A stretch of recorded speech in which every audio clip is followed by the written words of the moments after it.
Okay, after the last couple weeks of taking off for the holidays, we are now finally back here at the Games Tavern with Dirty Deeds. We took a little bit of time off, trying to recharge our batteries, visit some family, friends, enjoyed the holidays, but now we are going to jump right back into the nightmare that is the Mournlands. If you are watching us here live on Twitch, please make sure you go ahead and follow us. It's free. It helps support all of our shows here at the Games Tavern. If you're also catching us up on YouTube, make sure you go ahead and subscribe so you won't miss out on any episodes that we post up coming here in the future. Before we get into the recap for this evening's episode, though, I believe we got a little bit of information to pass out to everyone here. I think you got something for everyone, right, chat? Something about yes, I do. As soon as I can find my mute button. First thing is, if you have an Amazon Prime, you also have a free Prime Gaming subscription. We would love for you to just go down to the button, hit the subscribe button, and use your free Amazon Prime membership. Subscribe. That helps support all of us, everybody on all of our shows, as well as our tech crew and back end and all of that. We really appreciate it, and it also helps bring in new people. So we'd really like you to think about that. And remember, you have to re-up that every month if you want us to continue to get that subscription. Also, now that we're back, huge thank you to Shard Tabletop for sponsoring the show. You can check out our link in chat and check them out for yourselves. They actually just did a nice overhaul, and it looks better than ever, starting out that new year fresh, just like the rest of us. Shard Tabletop is the place to play your 5th edition games. You can access rules, adventures, and other supplements. It also provides digital tools like a character builder and character sheets, and other tools that you as DMs or players can use, like spell effect generators. We think so highly of it that it is now the official VTT of the Games Tavern. And to make this promo even better, you can follow the link in chat and use the promo code TGTShard20 and save 20% on all subs. Absolutely. A lot of great stuff that they've added recently. Quality of life stuff mostly, but it looks great. We love it. And seeing how we've been off for the last couple of weeks, I'm going to go ahead and run down real quick here what's been kind of going on with our crew here on Dirty Deeds. For the last, I don't know, what would you guys say, about a week and a half, maybe 2 weeks, the Fallen Star Company here has been traveling through the Mournlands. They looked at it as probably the shortest route they could take to cross to the eastern side of Corvair in an effort to get out towards Echo and Taryn's hometowns area where they grew up, but also to head up north to the 12, where they have been requested to help assist with some situation that's going on with these creation forges. While traveling through the Mournlands, however, they've come across all sorts of manners of horrors, some little corrupted orphans at an old ruined orphanage, spirits, mysterious glowing statues that have hidden books in the base of them, a glass tunnel full of oozes and ghosts and all sorts of weird stuff, moving houses that were chased down our crew to try to eat them. Just all sorts of stuff has been going crazy in these Mournlands. And our crew ended up finding their way to the ruined city of Metro, the former capital of Seer, where one of these creation forges was located at, and one of the groups from the 12 that had been sent there had gone missing. While exploring the Mournlands on their way there, they did, however, run into an old friend, Sebastian, who was an airship pilot who had went down on the day of mourning, but is now also flying around almost like a ghost airship throughout the Mournlands, trying to rescue people, bringing them to Metro. But as they had approached, they were set up on by all sorts of machinations. And they had proceeded towards the castle of Metro in order to try to find out what was going on and what happened to the individuals there that were assisting with the evacuation of refugees. Upon approaching the castle, they were set upon by 4 mechanical hounds, 2 of which laid into parts of the party, laying waste to them. When Steele recognized some of the workings of these creatures and began talking to them in a language nobody else could understand, identifying that these were created by one of his former mentors, Azrir. Having calmed the situation, they proceeded inside and spoke with a warforged that seemed to have the spirit of Azrir within him, speaking as if he was part of a legion when another one showed up as well, seeming to have a shared consciousness between these warforged. Being shown where the creation forge was beneath the castle, the crew started to realize that these warforged were ripping souls out of the living and placing them into warforged and taking control of them for some form of army to fight what Azrir mentioned as the flaws of the flesh. Having no other way out, the crew proceeded further into the forge, where they discovered 2 warforged that had some weird tentacles coming out of their faces. And upon defeating these 2 warforged, discovered that they were a jar within their large heads that was housing what looked to be the remains of brains. And as these were the 2 warforged who were controlling the creation forge, they decided to try to destroy the forge by enacting the self-destruct protocols within the forge. Halceris and Steele attempted to do this and attempted to extend the timer on this self-destruct sequence so they could safely escape. However, something went wrong and the place started to fall apart around them. In a mad dash, the crew managed to find their way out of a large gaping hole, proceeded up a long tunnel, which came out into the Mournlands just a little ways east from Metro, where at the top of this tunnel that they traveled through, they finally see the dark gray mist high above them and only a couple miles ahead of them.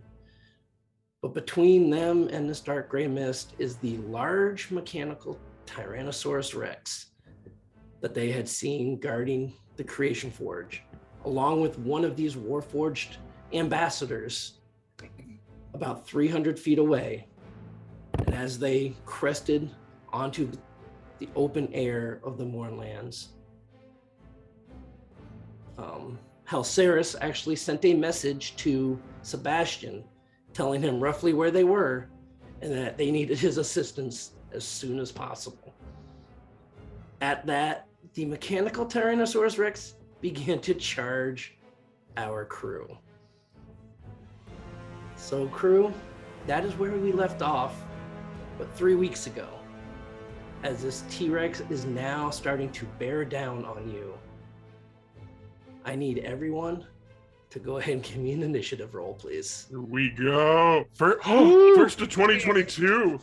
First roll of 2022 is initiative. You'll love Can to see it. we go back to the other year, because this isn't Do we actually want to? Am I gonna break out of the under 10 club? I did 11. Wow. I went. Did it? We switched places. I got a Whoa. 9. And Taryn got a 9. Let's see. Echo looks like you got a 15. Do you, me? Steel. Hold on. I got a 16. With my bonus, it's an 18. An 18. Oh, that's nice. And Ro, what did you get? 12. A 12. Yeah. Oh, I'm going last. Nice. Get those So- gadgets. Fighter. As we get into this encounter, you all looking at the map, it is a fairly long map as the giant mechanical T-Rex, or Mechasaurus, if you will, Of course. is roughly about 300 feet away from you, along with the ambassador, we'll just call him for ease of terminology. You do notice that out by them, there are several large, dark stones embedded into the ground. Each of them, you can see a slight crackle of energy kind of going over those stones, right alongside what looks to be an old ruin of some building.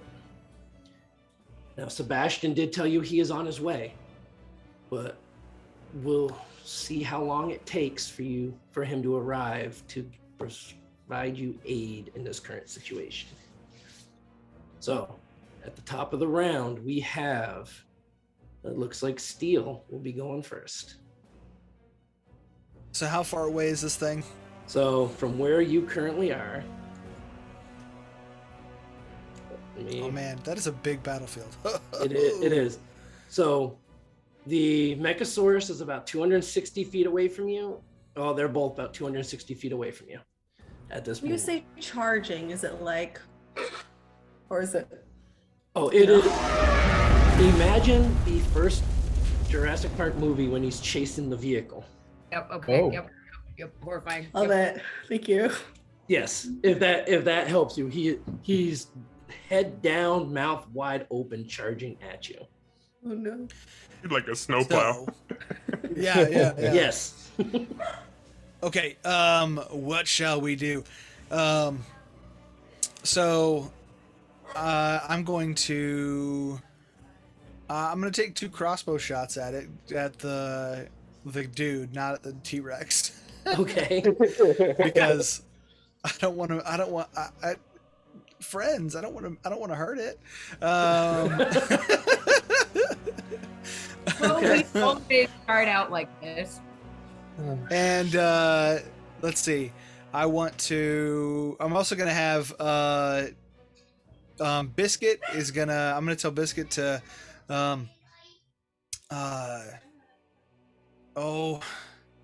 what should Biscuit do? Yeah.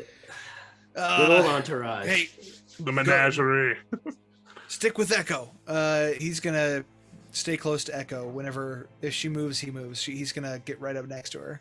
Okay. And then Cafe is just gonna fly his like 60 feet. He's Okay. gonna go up, and he's gonna go like kind of across, so like 45-ish feet forward and then diagonal, Okay. So somewhere in that range. I'm gonna shoot at the guy. Shoot. Let's just do this. Okay. I'm at disadvantage because it's way Because too far. it is kind of far away. Yes. Kind of. Okay. Let's see. So does a 15 hit? So a 15 is actually going to hit him. Yes.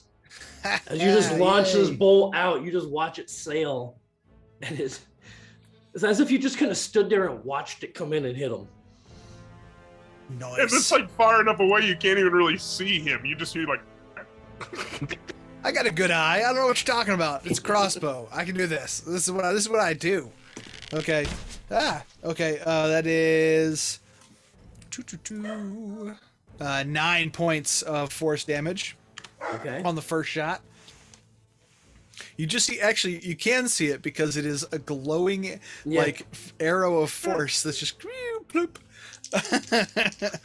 Across the battlefield, you hear, damn. Let's see. And that is a 14. Does a 14 hit? 14's just going to hit him. What? Yeah. Who needs to be within range? That's a 12 points of force damage against the dude. Okay. And hold on, I have to check one other thing because I don't know what the range is for Homunculus Servant. Let's see, range 30 feet. Okay, so he has to be within 30 feet. So he's gonna just fly and use up his entire, as much movement as he can. Okay. And That's you said Biscuit's going to be sticking with Echo. Yeah, Biscuit's gonna move. Is gonna follow Echo basically wherever Echo goes. Okay. All right. So next up, we have the ambassador, who doesn't like being so far away. He's gonna Good. Please come dash. closer. And let's see, how far away is he now? Okay, not quite. That's fine.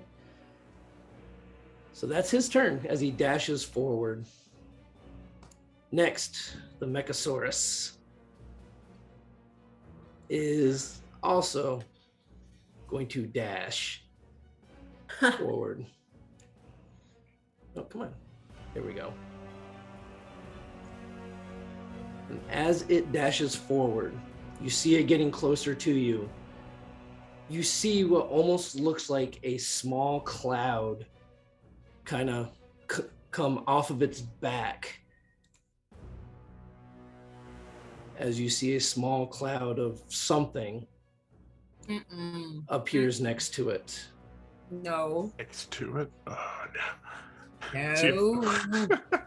At first, I thought you meant it was like backfiring. And I was like, yeah, it's a diesel dinosaur. You hear No. bang. Okay. What is it? What's come off of it? So you just see what looks to be a cloud of something. They're locusts or something creepy. I see some bugs, but I don't know what that is. You'll find out once you get closer. Uh, All right, next up, we have Echo. oh, cool. I'm just gonna dash forward, I guess, because I can't really do much from afar. Okay. So I will dash 80 feet forwards Okay. and kind of not on the side of the Mechasaurus, towards the side of the ambassador. Okay. Yeah, that's and I'll have my. You can't ready an action after you dash, right? No. Okay, No, yeah. your So action. I'll just. Yeah, that is my action. I'll just Okay. have my scimitar ready. Okay. As if I was giving you a round to get prepared or something. I don't know. Yeah. Geez, a melee attacker. What can I prepare? So next up, you see that cloud that came off of the Mechasaurus starts to drift towards you, Echo. Oh, this thing's got speed. And as it approaches you, it looks to be almost some sort of swarm of small mechanical insects Icky. that's just flying around in this large cloud as it approaches you. Can't quite get within range of you, however. I just imagine her like skidding to a stop and then the wheels like reversing. Mistakes were made. Okay, Ro, you are up. I'm gonna headlong run up there, I suppose, because I'm not the brightest. All right, let's see. Do I remember how to do anything? How do I move myself? There it goes. Cool. Okay. Movement. A little bit of a dash. I'm gonna end up like here. Okay. Anything else? Nope. Okay. Halceris, you are up. All right. And Taryn, you're on deck. I'm going to move 30 feet out to this side. I'm going to run, keeping a little bit of distance between kind of everyone, because magic is still awful in this place, so I'm not sure how everything will work. But I am going to you gotta kind of set up. So I'll dash another 30 to put me out kind of this side, and so away from Echo and Ro, but I'm going to grab my holy symbol, and with bonus action, I'm going to say, host above, we could really use a little bit of extra help, and grab it tight, and I'm going to harness divine power and use a channel divinity to regain a spell slot. Okay. All right. What level spell slot are you gaining back? I gain back a second level spell slot. Second level. Okay. Very nice. You definitely gonna need that. Oh yeah. All right. That's movement, action, bonus action. Yep, I'm all up. right. Taryn, you are up. We're still in the Mournlands, right? Just the, You are still in the more. From this point, you can see the wall that is the dead gray mist, just a okay. couple miles away from where you're at right now. All right, cool. So I'll just move up like my 35. How much do I have right now? I don't know. It's been so long. I move forward. I have 45. You got 35 feet. Well, 45. The plus 10 from the Dread Ambusher. Oh. Yeah. Okay. Yeah. So okay. So I move that, and then first of my attacks, I'll aim at our guy over here. Okay, so that's The ambassador. the Yeah. ambassador. All right, so that's 150 feet range. He's 170. He's 175 away from me. Okay, so you will be at disadvantage on your attack. Chicken wings. It's fine. It's fine. Oh, it's fine. Chicken wing sounds good. That's disadvantage. 11. 11. You see the arrow soar out and it just falls short. I recall the arrow because I used the nice one that Steel made for me. And Okay, the arrow comes back to your hand. I just draw the string back, and the arrow just appears back in its place. And let's try this again. Disadvantage 13. So 13. This time you see the arrow fly out and it falls just short of hitting him. This is fun, guys. And one more Game. one more dread ambush attack. Okay. Oh my god. I'm just more scared of the fact, like, how do you catch an arrow back like that quickly? Like, fingers. All right. What'd you get, Taryn? Welcome back, guys. Welcome back. Another 13. Yep, Yeah. that one falls just short as well. A full +7 to hit. 13's all around. I love it. 2020, baby. And that's the shooting end of outside my of that- turn. Shooting You outside mean that range. 2022? Don't no. What did We're I not going say? backwards. What did I say? All I said right. 2020. Is that effect? Sorry, just for frame of reference, because that's the returning arrow. Is that a Yep. +1 arrow though? Yes. Steel?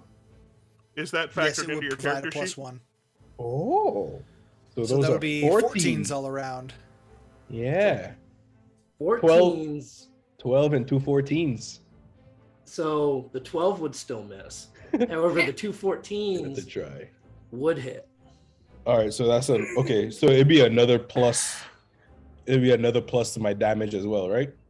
Yeah, Yes. +1 to damage and attack. Yep. Ooh, okay, so we'll fix that later. So that's for the first attack. That is plus another +1, so this will be 12 damage for the second one that hit, and the third one was a part of my dread ambusher, so that'd be 8. And Okay. then an extra 1d8, extra damage, extra person damage, 2.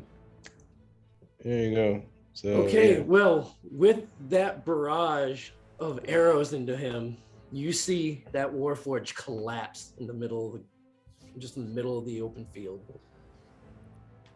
Well, that's one down. We did it, guys. We're all free. However, Wait, Hold what? on, hold on. no, the T-Rex is still lets out a huge roar as that happens. I got real scared because I thought all of a sudden the T-Rex was gonna speak in that guy's voice and be like, "You think you've won?" Oh no, he's everywhere. All right. So that is the end of the first round. Second round. At the top of the round, the ship moves a little closer to you. You're still not quite sure where it's at, though. All right, Steel, you are up.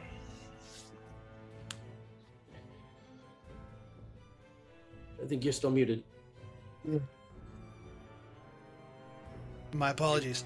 Biscuit was getting too loud. So I think. How do you say? How would you say "here, kitty, kitty" to a T-Rex? I don't get it. Let's see. What could I do?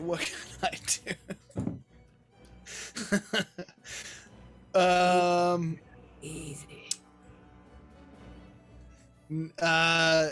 There's a swarm of things, right? Yeah, you That are see coming it. after- So there's a swarm of mechanical insects moving towards Echo and the large Mechasaurus Rex that is charging. Okay. I'm gonna shoot the insect swarm because I can. So first shot at the insect swarm, and actually I'm gonna use some movement to get right about there. Yar. And I shouldn't be. That should be within 100 feet, right? Yeah. Am I within 100 feet of the swarm? Yeah. Oh yeah, you're about 60 feet away. Sweet. No more disadvantage. That's an 18 to hit. So 18 is gonna hit it.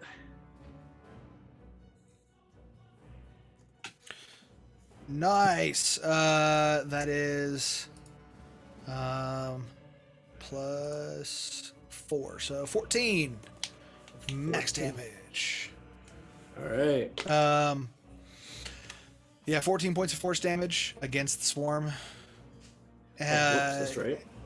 Is it still hanging out? It is, yes. Okay, another attack. That's a natural 18, so that's like a 26. Yep, that's gonna hit the swarm. 5, something like that. Let's see. And that is a 9 to force damage. Okay, and with that, you see that swarm, just that little cloud of mechanical looking insects disperses. Nice. I'm gonna say, Echo, go make us a new friend. Okay, anything for Biscuit or Cafe? Biscuit's gonna continue with Echo. And Cafe is going to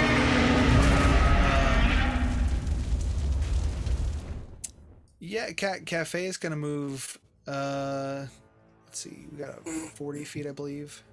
I'll double check that. But Cafe is gonna move forward a little bit. No, 30 feet.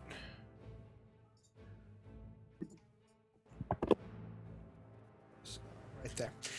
Just gonna move forward a bit and kind of keep an eye on Echo as well. Okay. All right. I'll say he'll hold his action should somebody attack Echo, and then he'll shoot a coffee bean at it. Okay. All right. So next, I'm seeing how the ambassador is down. Next up is the Mechasaurus, which is continuing its charge forward. Seeing a nice tasty morsel almost within range, it lunges forward. And as it approaches closer to you, you see another cloud of these mechanical insects swarm out of its back around it. Let's see, gotta roll that. Okay.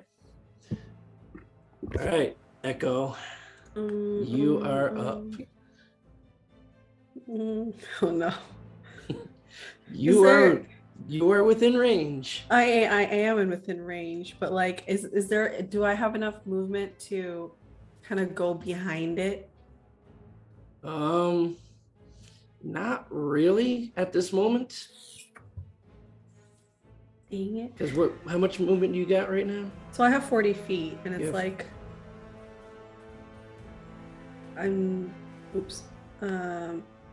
like it's within You know what, 35. I would say you can get behind it. Yeah, I will say. Okay. So I'm just gonna go like, okay. So the plan was to go behind, like next to it and try climbing it. Okay. Is that okay? Is that If that doable? is what you want to try to do, I will That's what I'm allow trying that. to do. Okay. Yeah. I Go don't ahead and think give I have. me- Oh, I said I don't think I have my rosary with me to pray. But we'll just go with it. Go ahead and give me an athletics check. Cool. You're not raging yet, are you? No, I'm not No. ready. Oh no. 13. Okay, you are able to scurry up its leg, Oh my god. and you are now sitting, not too snugly, but you are hanging on to the back of this Mechasaurus Rex. And do I? Is there wiring and stuff or? Not that you can see. So as you're looking at the back of this, it looks almost like a regular T-Rex, but it's just all metal plating that is all riveted together. Okay. I don't have much. I could dagger it, I guess. I'll just try and like nicely plunge a dagger into it. Nice. So you're gonna non-lethally attack this thing with a dagger. Got it. Yeah. Okay. On brand. Just pry open some plating. Got to get to some wires. Just you like, know. oh wait, real quick before I do that, like where are the locusts coming from? Are they coming from the backside? So But you can kind of look. You see a couple small, almost circular ports right above its shoulders. But I'm not there yet, right? I'm kind of No. behind it. You're Okay, kind that's of I just behind wanted to double check. All right, yeah, I'm just gonna kind of pry with my dagger, Okay. please, recklessly. Okay. Oh, okay. Well, it was a 23 anyways, but yeah, 23. Okay. 23. You plunge into the metal on this backside with your dagger. Go ahead. Give me damage. So 4 damage. Okay. Yeah, just don't mind me. Okay. So as you kind of plunge into it, Well, it's a gentle plunge. Like it's Right. really just a. well, so you've hit things with your dagger before. It's really rough pushing through this metal, so you don't feel like you're quite doing as much to it as you think you would. I hope he doesn't Alright. really notice. It's fine. Anything else? No, that's it. Okay. Oh wait, I can do another attack. Sorry, right? Yeah, you could. I Yeah. really- Yeah, you could. Gently Another pull it out. gentle plunge. Another gentle reckless hit. Yeah. I'm sorry, sir. I just need this back. Yeah. Another one recklessly. Okay. Oh, 11. I don't think that does So anything. this time you go to stab back into it, and the blade just ricochets off the metal. Oh, well, okay. That's just me hanging around. Okay. All right. Next up. You know what? This swarm is actually gonna fly towards you, Halceris. There's a I tasty don't like dog this. and a fighter. It also recognizes certain things. Oh, also the dog would be there now. Yeah, the dog would have moved up with Echo. Yep. Just updating. Yeah. So the swarm comes in after you, Halceris. And it actually Echo, what are you doing? Oh God, what is this? yeah, so it actually swarms right all over you as it occupies your same space. And the insects start to bite at you for a 14 to hit. Miss. Okay, so it's not quite able to find purchase through your armor investments at this moment. All right. Little did they know I had my holy can of DEET on me. Keeping all these mosquitoes away. Okay, Ro, you are up. All As right. You just saw the swarm moving on Halceris, and you saw Echo climb up the side of this Mechasaurus.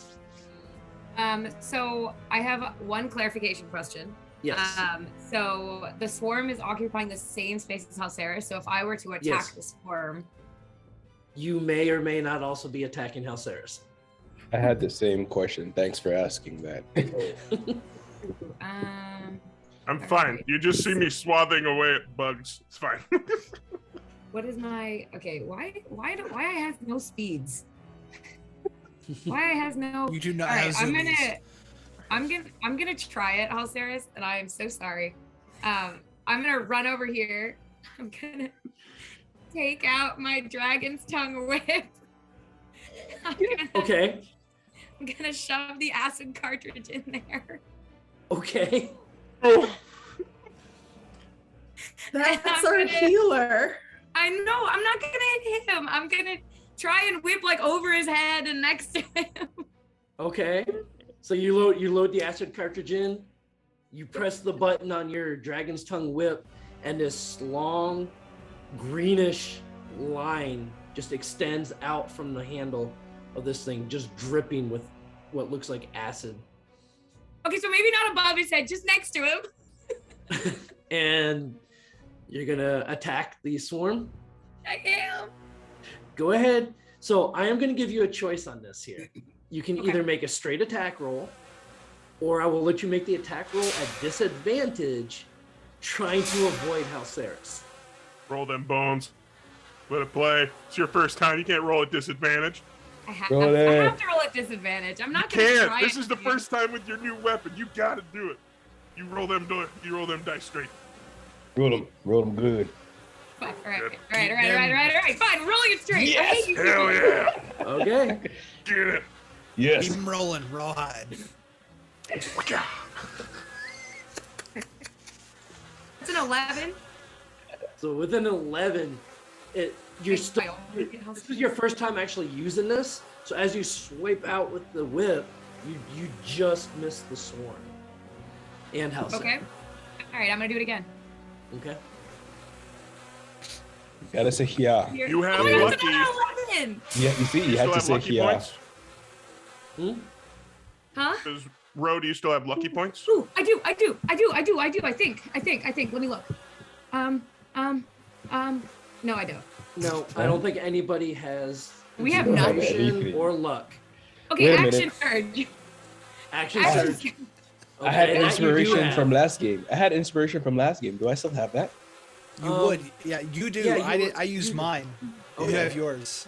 Yeah. I'm I gonna don't use it even. for I don't something even. I don't even think I have action surge. Right? I think you might be tapped. Actually, Yeah, no, yeah, you're you right. did use your action surge last Yeah, game. I used everything. Okay, well, I'm just gonna. we- Ah! We need to take a nap. This is crazy.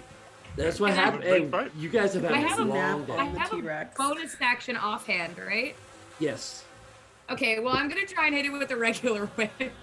Hell yeah. Okay. Dual wielding. So you're whip. dual wielding your whips. Okay. I I love it. I love it. Yes. Oh, good. That one's a 19. So Yes. 19, that one hits. Good, great. So go ahead and give me damage. 5. So 5. So out of those 5, part of it hits the swarm, 2 of it hits Halceris. Sorry, dude. As Halceris takes 2 slashing damage and the swarm takes 3.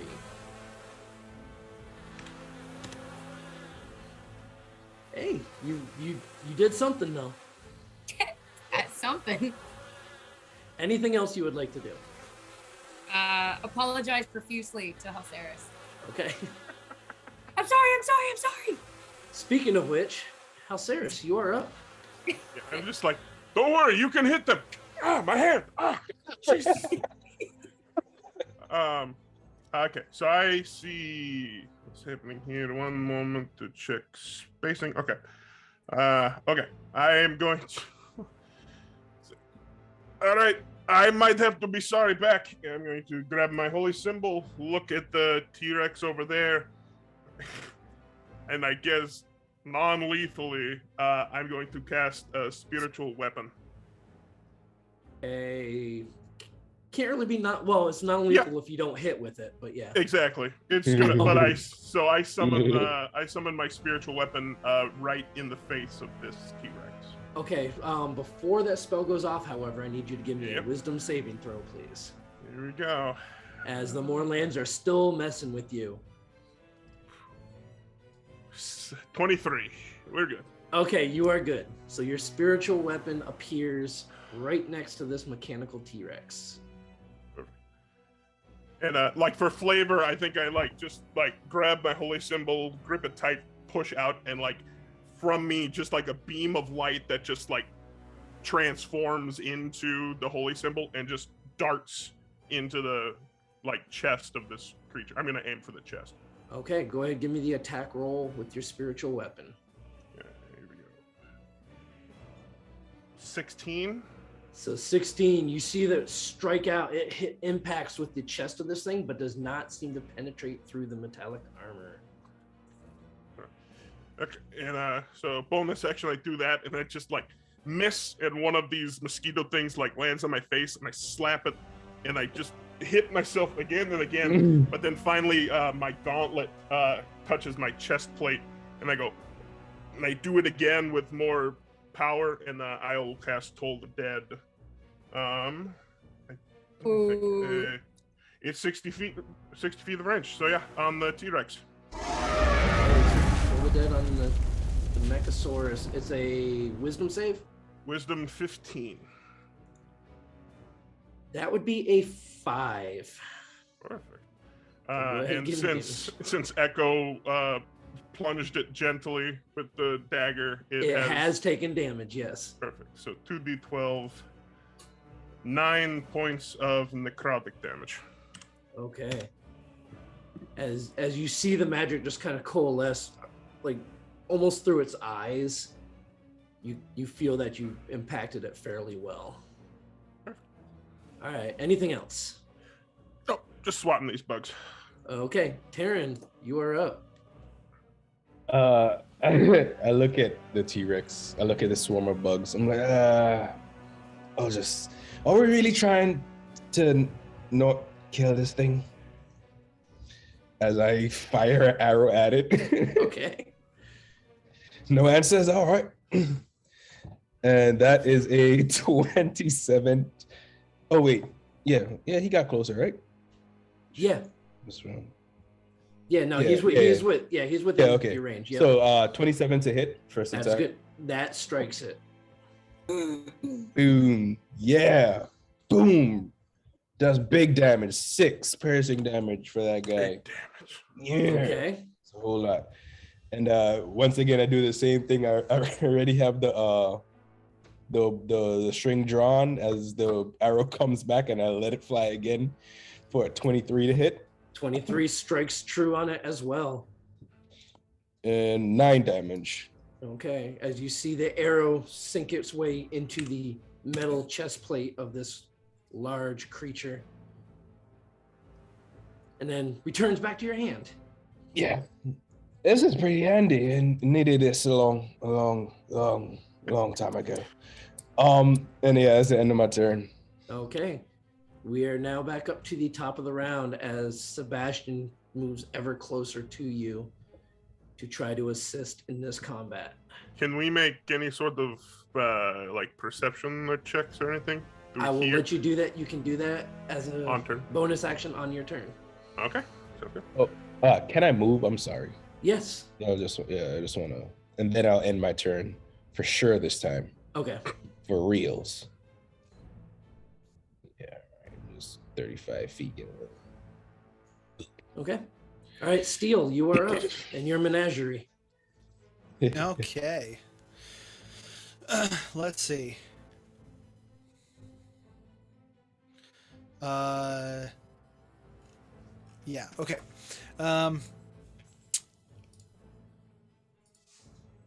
Looking at where everybody's at. Oy vey. Let's see. We got a spiritual weapon going there. Okay. So the T-Rex hasn't done anything dangerous yet. I will roll at disadvantage to attempt to shoot only the bugs. Okay, the ones that are surrounding Halceris. Okay. Yep.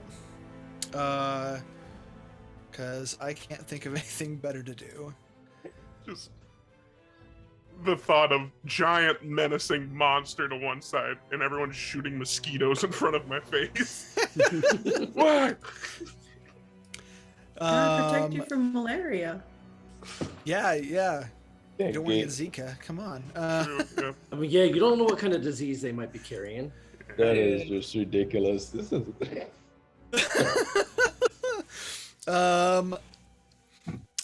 First thing though, I'm gonna say, Echo, get down from there.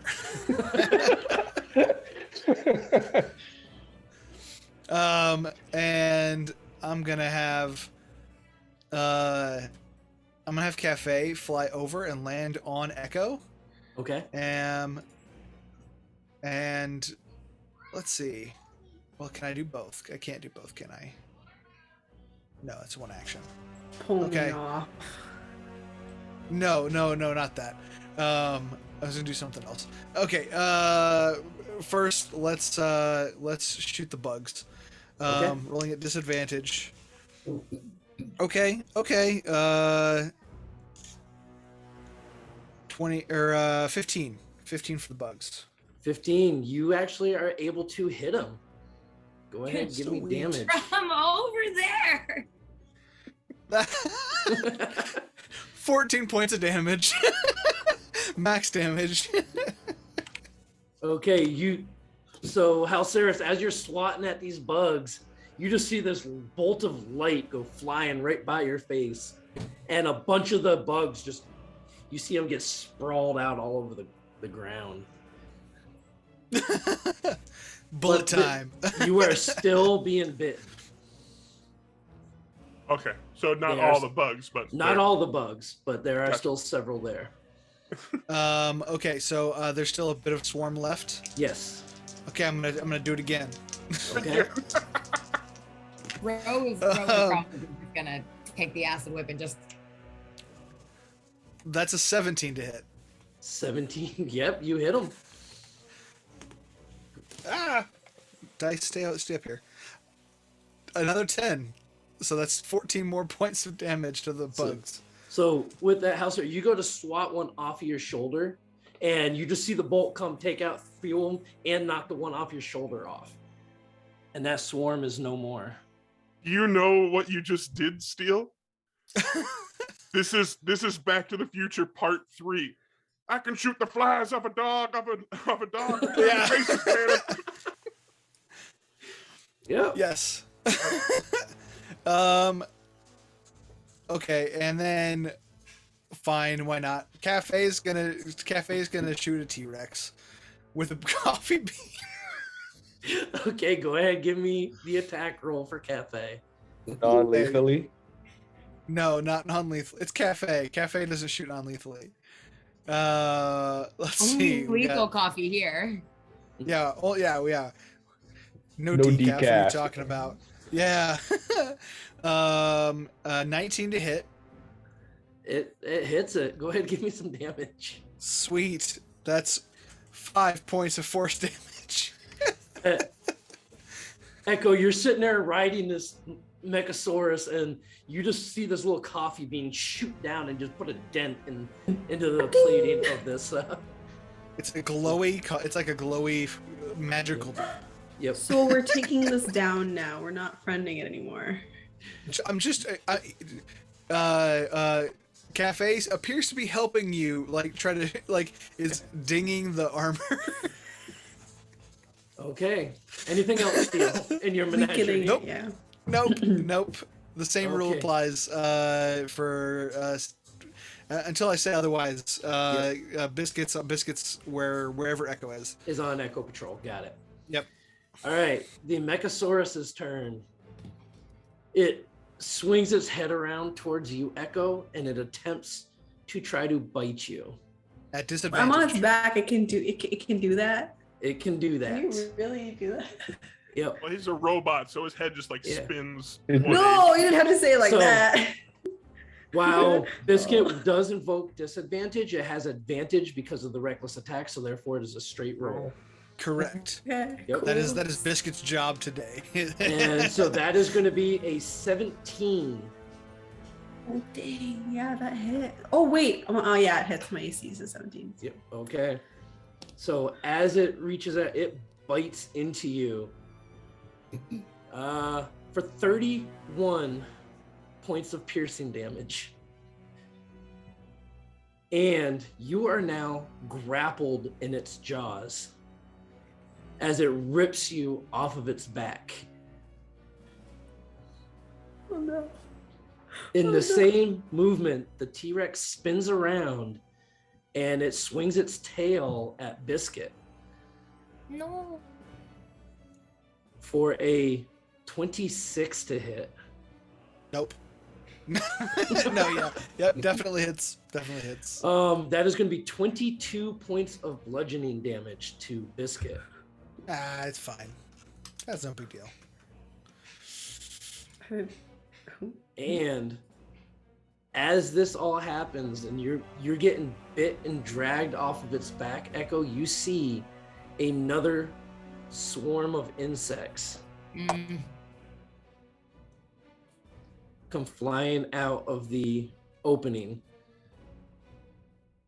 And then let's see.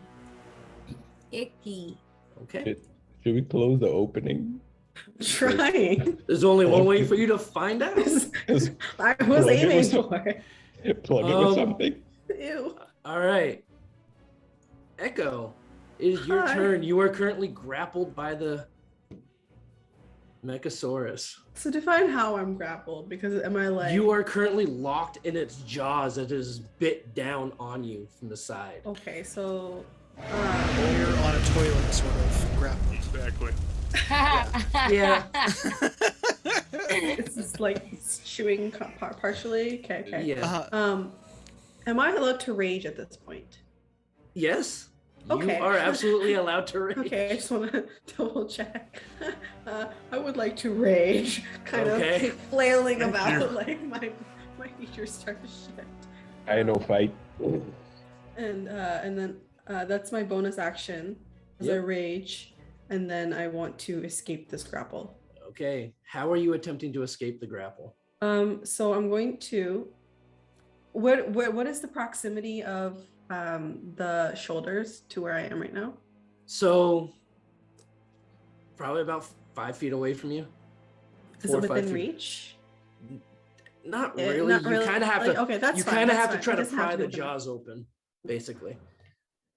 Okay, I was going to not pry the jaws open, rather like kind of take a dagger and kind of stab it, so I like kind of get out of the mouth. But like if prying works better, then I'll pry open it. Well, so if you try to pry them open, it'll be an athletics check. If you try to stab it, it will be an attack roll, which won't necessarily get you. I'll do out. it. I'll do an athletics. I'll try and pry open athletics. Okay. And that will be with advantage, right? Because I'm It will be with advantage because you are now raging. Yes. cool. That is a 20. Okay. Yeah. So all of you see, as you saw Echo get bit and dragged up, Echo just goes into her frenzy and just rips open the jaws and pulls herself out of the grip of this Mechasaurus. And I can't do much after I'm like. That was your action, and your bonus action was to rage. Yes. And I. If you moved, you would have Can a I pop like? attack. Can I move on it? Who knows? That's still an opportunity attack. If you want, I will let you try to climb back up onto it. Sure. Yeah, I'll move for its shoulder Okay, go and give me another athletics check. with advantage. Yes, with advantage to try to climb up. Yeah, 25. You're able Nat to get up 20, onto its shoulder. Nat 20. Natural 20. Yep. Yeah, You're able to get up onto its shoulder. cool. All right. And then while I'm like, somebody please take this thing down. Oh, now we're not trying to save it. Now we're not trying to be friends. All right.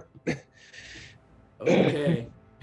All right. Next up is this swarm. So the swarm is going to look out and see everybody out there. And this one is going to fly. Oh, come on. I want to hit something. You know what? No, because you know what? It's going to come and swarm you, Ro. Fine. And so as these insects come in and just start surrounding you, they start trying to bite you. For a natural 20. to Sure, hit. do it. Sure. You wanted this. Let's see. That is going to be 24 points of piercing damage. As the swarm surrounds you, starts biting into you. All of you see the figure of Ro collapse to the ground again. You gotta be careful what you ask for. I mean, you I gotta didn't be. think they would take me out. I thought I'd get one hit in. That's what happens with crits. Okay, so who had Row on round 3 on their bingo card? It was me. I had me on round 3. Yep. Yeah. Yep. So that is the swarm. Ro, I need you to go ahead and give me a death saving throw. Yeah, please. sure, dude, sure. Oh Yeah, my I'll do that. god. It's a 5. It's a 5. I failed. Okay, that is one failure. I have my next Halceres. character ready. It's fine. You do notice that as Ro falls, the whip that she had in her hand, the magic from it just fades out and goes away. Damn it. Everything is terrible. Okay. All right. So seeing that, yeah, there's no question in my mind, and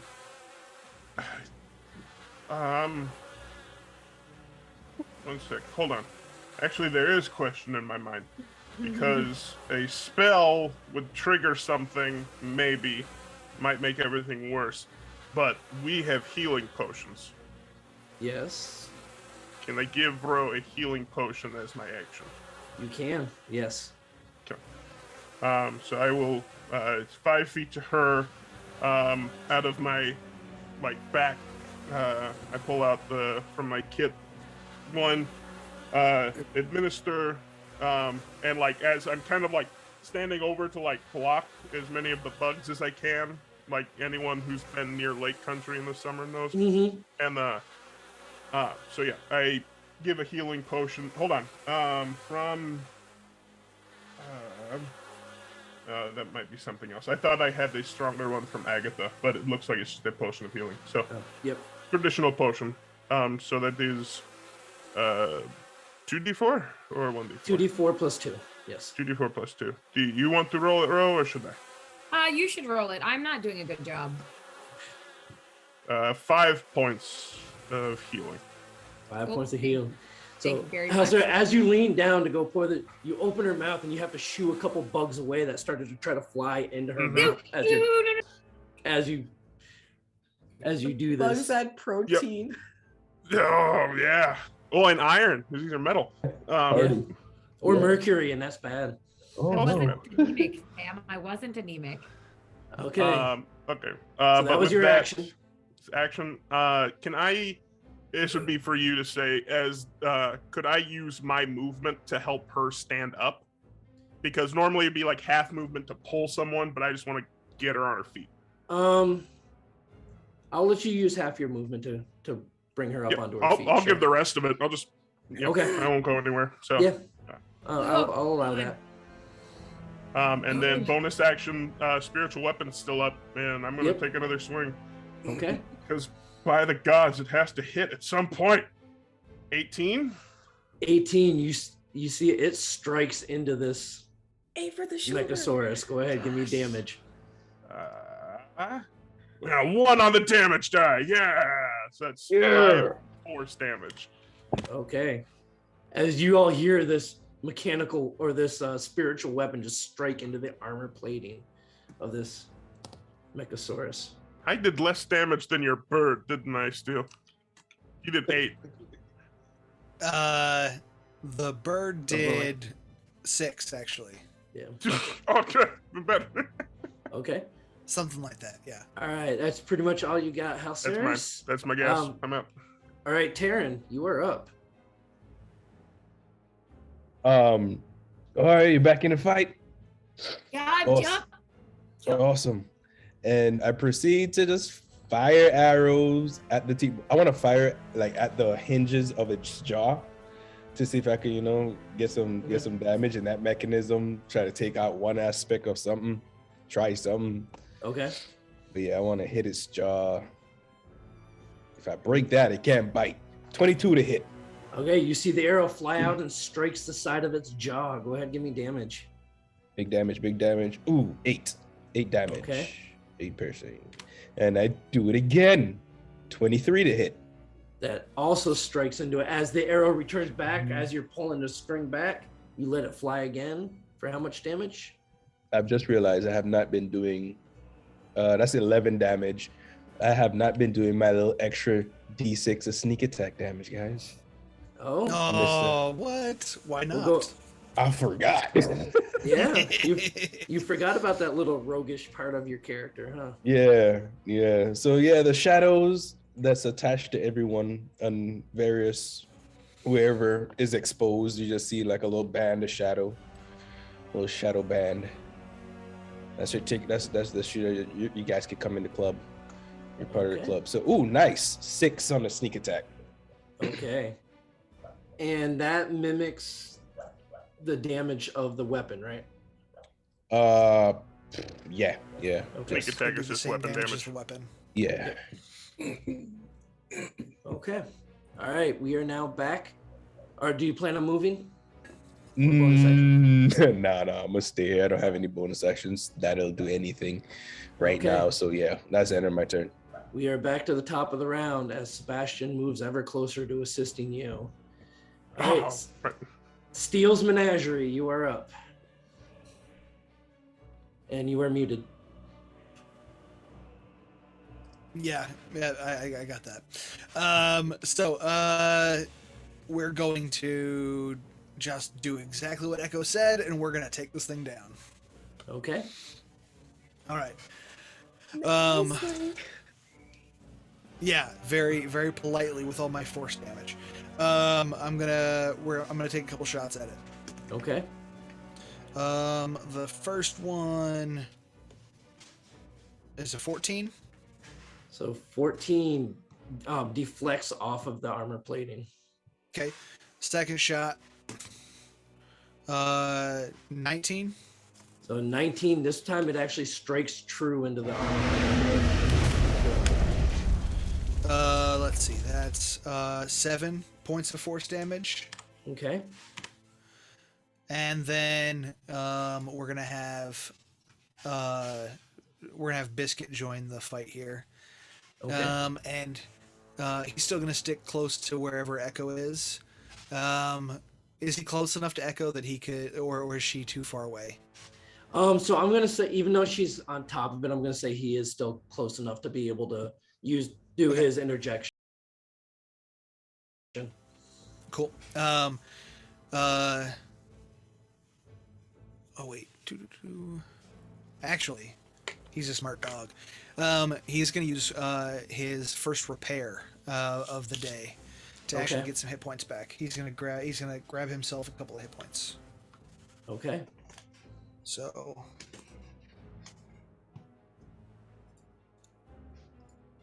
let's see.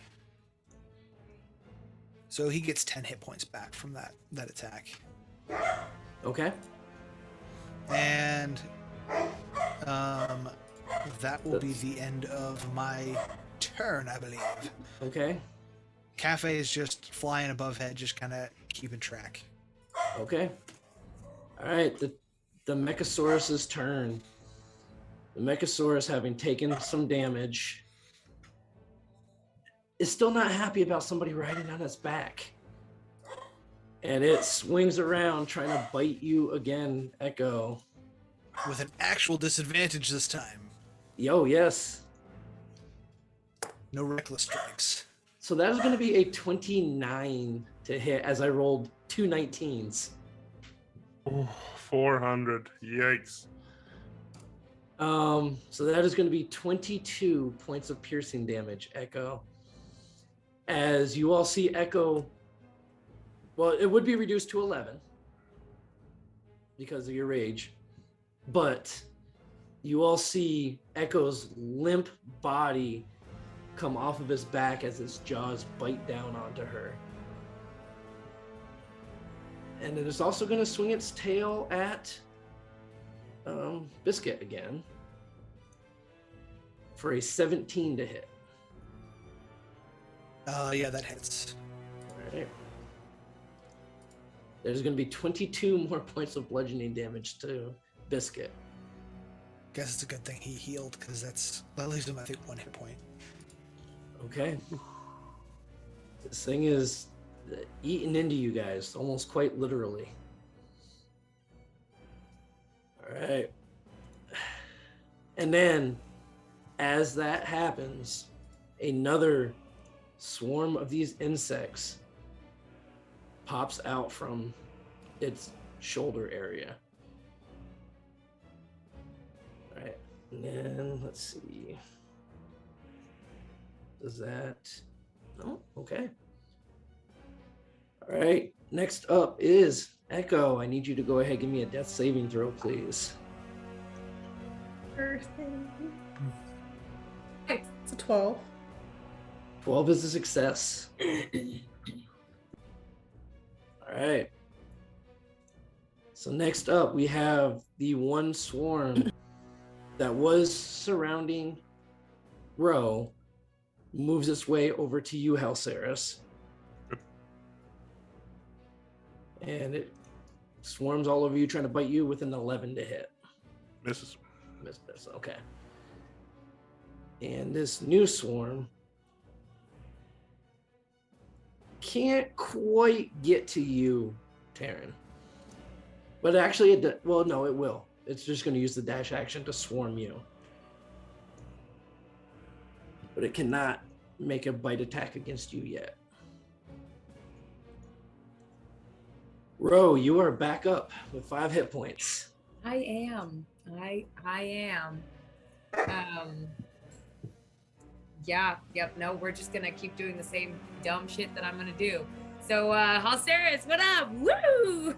Okay. But I'm gonna do it at disadvantage and try not to hit him. Okay, so keep in mind that your Dragon's Tongue whip is not active now. That's fine, I'll use my other whip. Okay. Real whip. That is 15. 15, you Is it- hit. Okay. Yep. So that is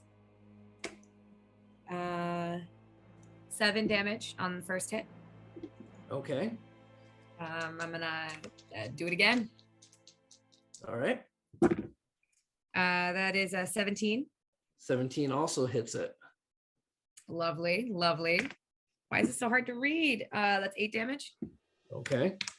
So you notice with both these strikes of your whip, because you're hitting a swarm of these insects, you're not really doing as much damage as you think you normally would, but you're just knocking insects left and right as you're hitting these.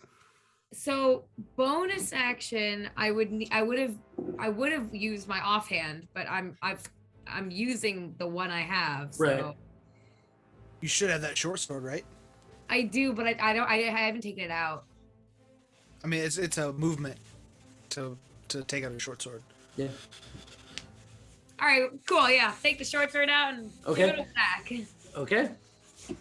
With the disadvantage again. Ooh, that's in that one. Okay. Just, it's weird because you're using the whip in your main hand and you're using the short sword in your offhand. You're not quite, it's kind of opposite of what you're used to. Yeah. Yeah, I'm a righty. Yeah. Okay. Anything Cool. else? That was my bonus action. Dang it, I meant to do something else. It's okay, Yeah. got carried away with the short sword. We're here now, onwards. Okay. Halceris, you are up. Okay, has the T-Rex done the like bite and like thrown Echo's corpse? Has not thrown her yet. No, Echo is still sitting inside the jaws of this Mycosaurus. Does it and like if I need to make a check, does it look interested in like consuming, or does it look like it's moving on to next target? Can I see its eyes? Like Give me an insight check. Consuming. At disadvantage because it's a machine. Oh, come on. 16? You think it might be looking for its next target. Okay. Yeah. This is dumb as shit, but we're gonna go for it. I'm going to grab out of my pack and take another healing potion, and I'm Okay. gonna look at Ro, and like put it in your chest, against your chest, and say like, "Get to Echo." And as I do, I'm going to pump in a Cure Wounds into your chest. So Wisdom saving throw. Yep, give me a wisdom saving throw. 26. Okay, you're safe. Go ahead, give me the healing for the cure wounds. Okay. Second level brings it to 2d8. So that is 1d8 plus an additional d8 is 8. So 15 points of healing. Yep, and I slam Okay. that into yours, and then I'm gonna Malcolm this shit, and so I'll take the op attack from these swarms, and I'm going to with my hands, over here, and I'm going to lead this side, and yeah, so I'll take the op attack from them bugs. Okay, they try to bite in with a 12. Miss. Okay. And I give them the finger as I run to try to draw them to me too. I don't know if they're sentient, but that's insulting.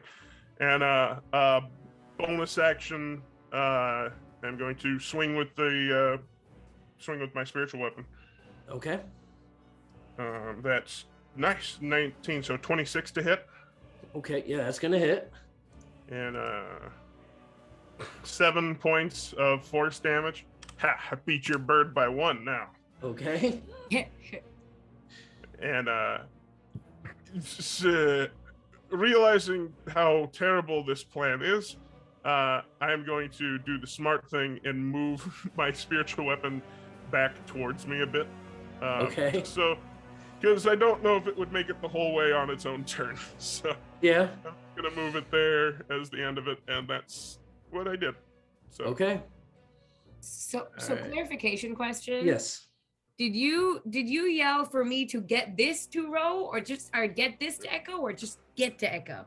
get to Echo. Cool.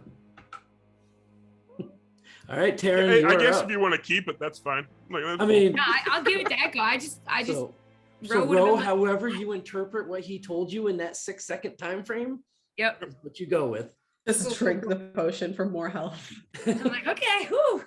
All right, Taryn, Okay. what you got? Bad ideas, just tons and tons of bad ideas. That's all I got, and that's all I'll ever have. So, so they're like surrounding me, right? They're not Yes, like on one they are side. all around you right now. All right, so I kind of sweep a little bit so I could clear up enough ice I could see, Okay. because I'm shooting the T-Rex. Okay. We need to get that thing out of commission. It's doing too much damage right now. So again, I'm trying to hit it in its jaw. Hopefully that'll make it let go of Echo, at least. And Biscuit is still up, right? Yes, Biscuit is still up. All right, wonderful. 26 to hit, first 20. attack. 26 is gonna hit it. All right, so that's 7 damage.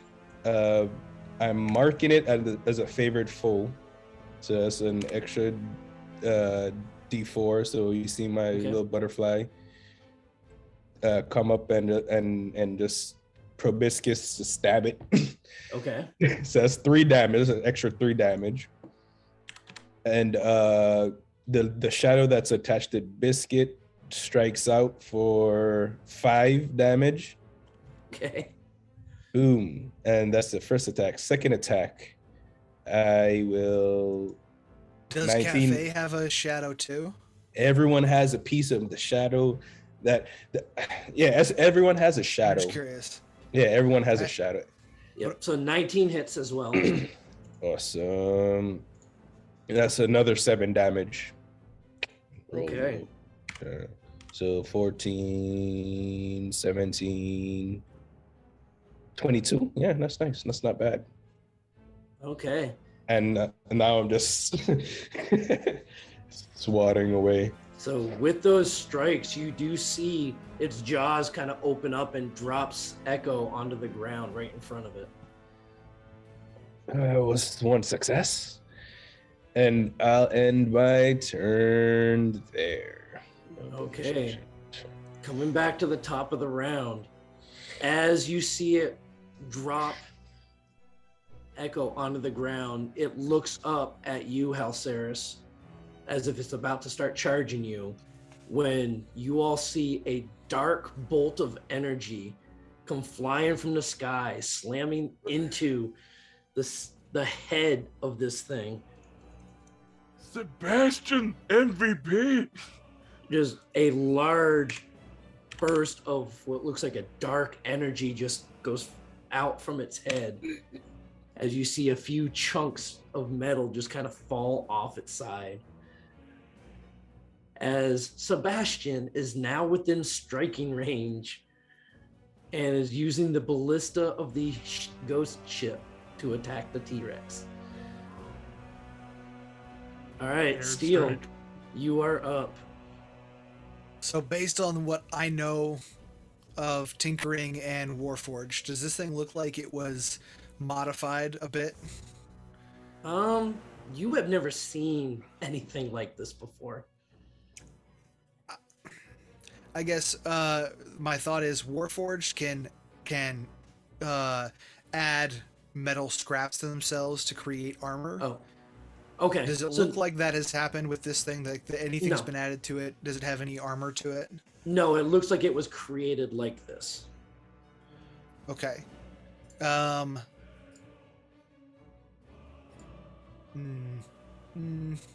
Yeah, why not? I guess I will let you be the judge then. Does it look like it has enough, like, I don't know, like shielding on it that I could heat metal? Oh my It God. looks like it is completely made of metal. You've been Okay. holding that one for the bottom of the ninth? What's wrong with you? No, Yep, I've been Echo holding was that on. one until it let go Oh, of mhm. Echo. Yep. 100%.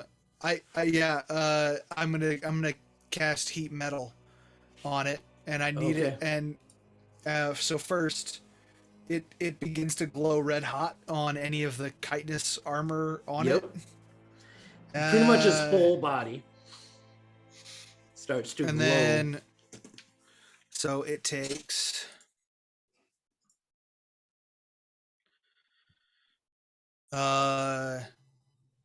That is. Does it have a 10. saving throw as well? No, there's no saving throw for the effect.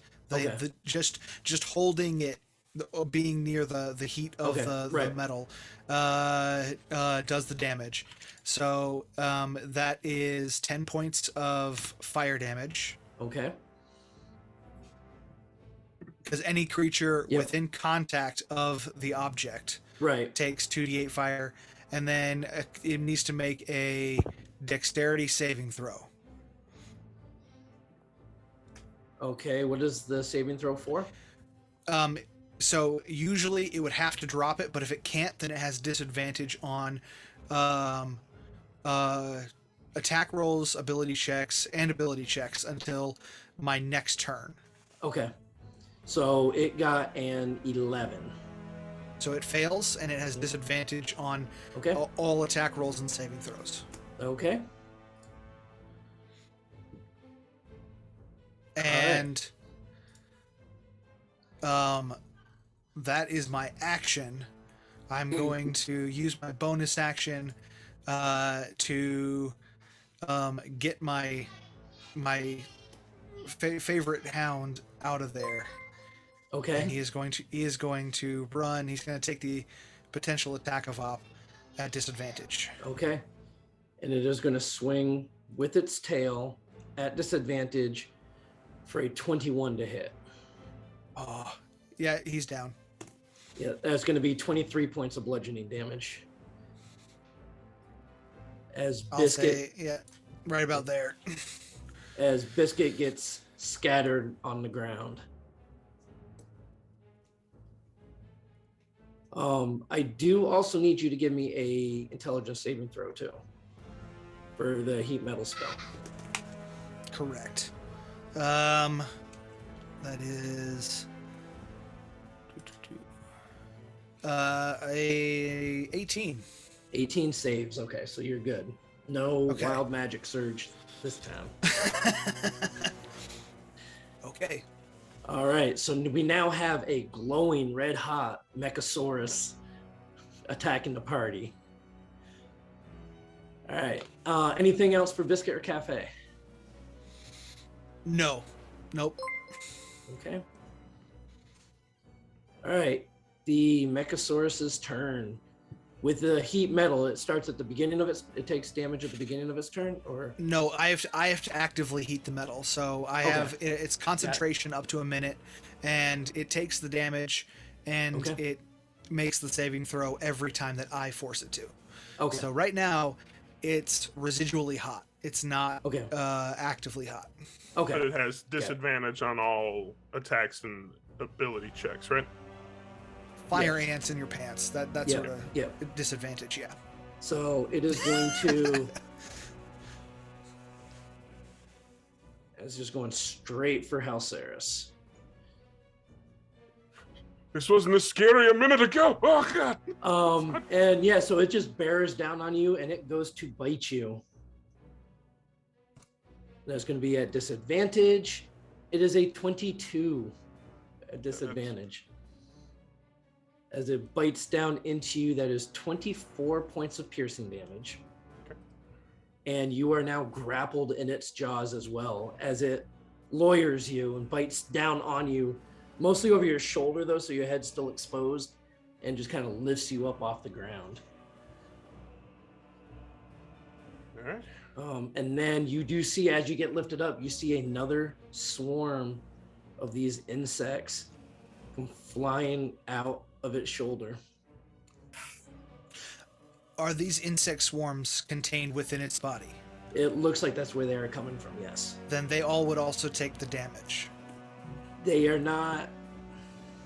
Touching the Huh. metal. which is- Anything touching the metal would have to take the damage. So Huh. That's a thinker. Floating inside and not touching the bed. yeah, so mean- they're not technically alive until they get ejected. This is an interesting ruling on this one. You know what? I'm gonna say, go ahead. I'll do a dexterity. It's a 16 save, the dexterity saving throw. On mine, I believe so. Yeah, 16 would save. Okay. So they do not take the damage, and they do not have I'll say when they come out, they will have to make the saving throw for the disadvantage, at least, because you're not actively damaging it right now, and when they're in its body, they're not really there. All right. Echo, go ahead, give me another death saving throw, please.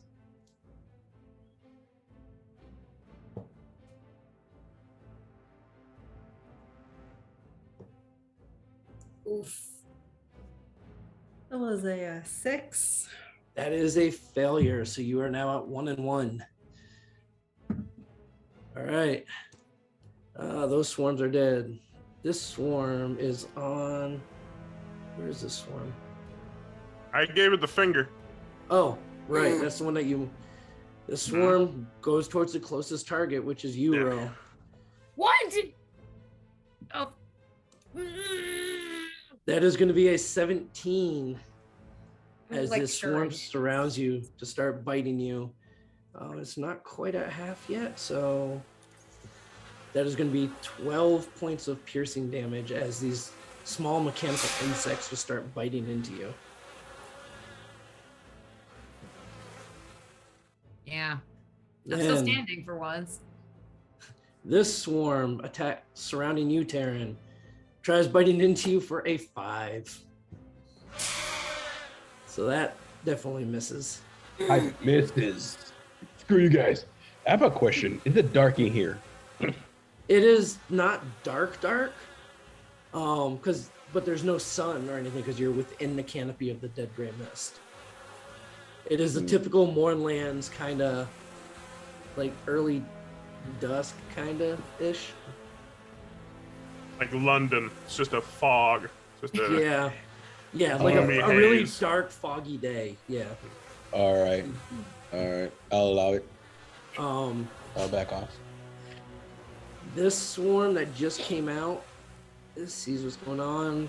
All those ones are engaged, and it flies towards you, Steel, and it can't quite bite you, but it comes and surrounds you. All right, Ro, you are up, surrounded by insects. I hits it. Actually, well, I already said it, so I'll suck it up. I was gonna say, actually, I'll take the opportunity attack and just run, Oh, It's up to you. okay, but I might die. So could I clarify something though?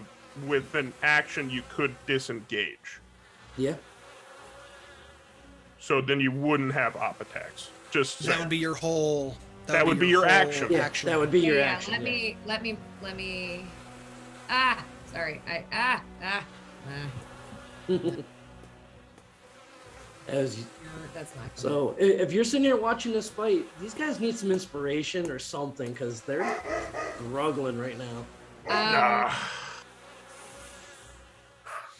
This T-Rex has been tearing I'm them gonna up. take the opportunity attack and try and run and use my action and my movement to get to Echo. Okay.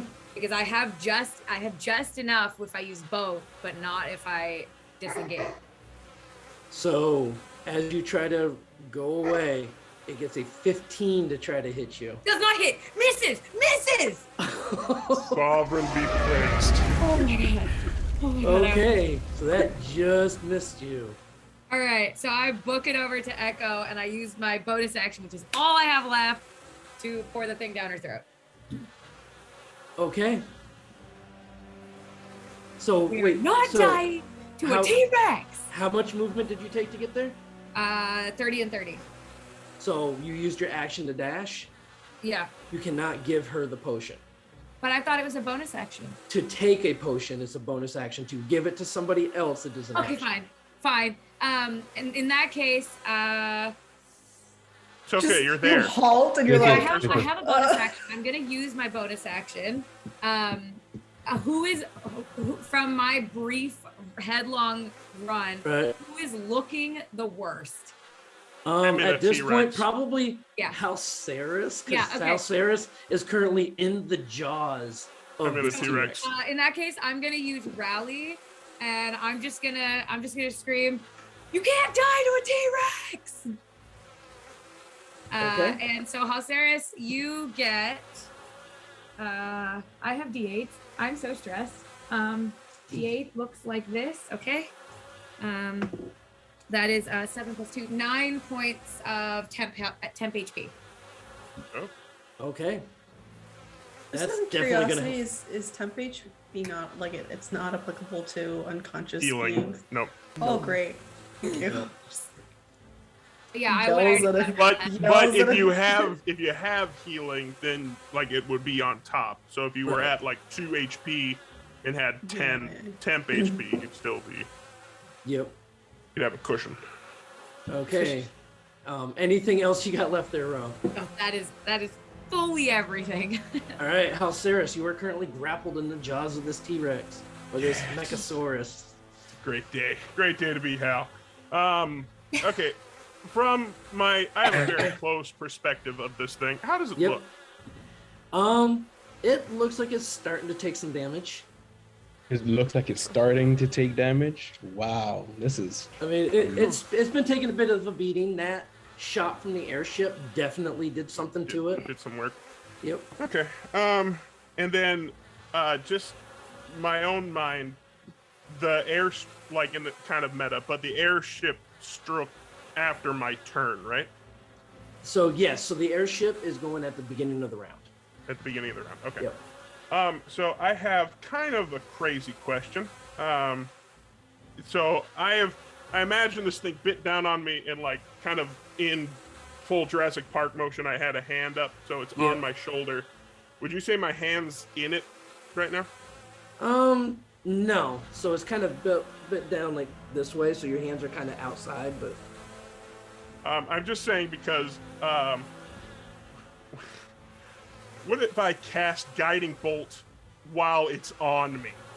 so Would I have advantage on that strike because it's No, so literally you're on actually- me? nope. So you actually have disadvantage because one, you're within 5 feet of it, and you're But it's not casting a ranged attack. It's Guiding this- bolt is. Well, yeah, but does ranged magic count as the same as ranged attack? Yeah. Yep. It's So still a ranged spell attack instead of a touch. So you will be at disadvantage with that. All right. So bonus action, swinging with the force sword. Okay. Use the force. 23. 23 hits it, nice and solid. That's 8 points of damage. Okay. And then, yeah, kind of want to do something crazy with that, but we'll go with this instead and pray for the best. I'm going to, as it's beating down on me, said, "I hope you enjoy your life as Steel's next project," and I slap it in the face to get some sound going, and I cast Toll the Dead. Okay. Wisdom saving throw is a 15. That is the save. Okay, so it saves. Okay. That's Unfortunately. my turn. Okay. All right. Next up, Tavern. All right, same thing again. I just wipe some bugs away, and I go for the jaw so I could see if it could Force it get to House drop. Terror. Yeah, get House Okay. Terror out of there. And that is a 25 to hit.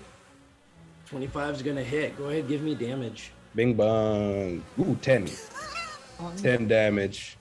Okay. 10 damage. Extra D4 for the favorite foe. That's 2. Okay. And then the where is it? The Your D6. sneak attack damage. Yep. Yeah, right off. It's just out of House Cersei's, off of House Cersei's shoulder. That's in the mouth, just in the roof of their mouth. The shadow spike. It's a 4. I keep going Okay. down. I don't like that. That's the first attack. Screw it. Second attack. I'm gonna go for it again. I was gonna attack the swarm, but that's fine. 23 to hit. That's gonna hit pretty solid as well. 11 How's that damage. jaw looking? I've been hitting the same spot, so hopefully it's Yeah. looking bad. So you're hitting all around its neck and its jaw area. It's still holding tight to Helceris though. All right. So It is- read. I was like, you do see with that last strike though, Okay. it's starting to sputter a little bit in some of its movements. Got a glitch. Mhm. I thought I could hit it again with the favorite foe, but the wording says otherwise. So I Yeah, it's will. once per turn. Yeah. So I'll just end my turn, just swatting away Okay. a swarm of insects, and hopefully, just pray. All right. Let's hope for the best, guys. Top of the round, you see another dark bolt of energy come streaking from the sky. This time striking into the side of this thing. I was gonna say, does it have advantage because now it's a glowing target?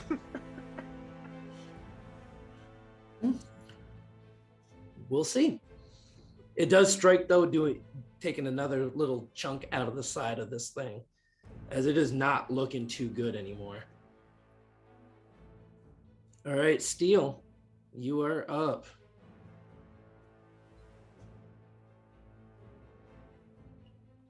What you got for us? You are still Yeah. muted. Yeah. So very much muted. Yep. As always, that's what I do. Okay. This is hard, but I think we've got this. So, yeah, I'm going to shoot it to start with. Okay. So I'm gonna follow up, and I really want to see if I can get this thing's jaw clean off of it. So I'm gonna follow Tyrion's lead, and I'm gonna shoot. I'm gonna try to take its jaw off. Okay. All right. Give me an attack. All right, that is 19. 19. You hit it. Okay. Go ahead, give me damage. 9 points of force damage. Okay. That is a 26. 26 is going to strike true as well. Okay. That is another 12 points of force damage. And I think yeah. So Cafe is gonna harry this thing from right about here, and is also gonna shoot this thing. Okay. That is, and aiming for the same exact spot. That is a 16 to hit. 16. You see it, the pellet comes out and bounces right off the armor plating. Fair enough. Is its jaw still intact? It is, but barely. How does Halceris look? Ceres does Like a chew not toy. look too good. Yeah, it looks like a bit of like a chew toy, yeah. You weren't supposed to be in its mouth. Why are you doing this? I know it. This is stressing me out, guys. Forget it. Fine. Fine. I use my bonus action to do it to do the heat metal. Okay. So it's that is 12 points of fire damage to all parties in contact with it. all right. Halceris, what does that do to you? How much? 12. Actually, with the temp HP that I got from Ro, I'm still standing. And that you are, because as the metal heats up in this thing, its jaw falls off. Its leg kind of just starts to give out and it tumbles over and crashes to the ground Taking credit for this, just letting you guys know. as it is no longer moving. All right, I did it. And with that, all these swarms of insects also fall to the ground. I use my movement to Pocket some of run them. run my to double run or get as far as I can. I guess Okay. it'd be closer to there. But yeah, I'm gonna run to Halceris. I'd go to Assuming we're Echo. not. Yeah, I'm already. Okay. Yep. So Ro, you feed the healing potion to Echo. So go ahead, roll healing on that real quick. 2d4 pocket- plus 2. I want to pocket some of the 4 plus insects 2? as well. That is 8. Okay. So as this crumbles to the ground and the insects drop, you all are rushing around real quick. You see the airship start to swoop down towards you with the platform already lowering that you see the hover horses on. Coming back from the city proper, you hear what has to sound like 100 to 200 loud mechanical howls and screeches. And you see Sebastian looking over the railing of the ship as the platform lowers with your 2 hover horses on it. We're gonna go ahead and get them off you. You better hurry and get out of here.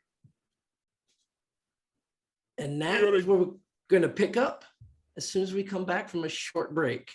I think everybody needs to take a quick little breather after this thing, but you now have a choice as the hover horses sit in front of you. And the dead gray mist, but 1.5 miles, 2 miles away, your final chance to get out of the Mournlands before you are hoarded by whatever's coming from the city. We'll get back to that though in just a few short minutes.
Okay, and we are now back from our break.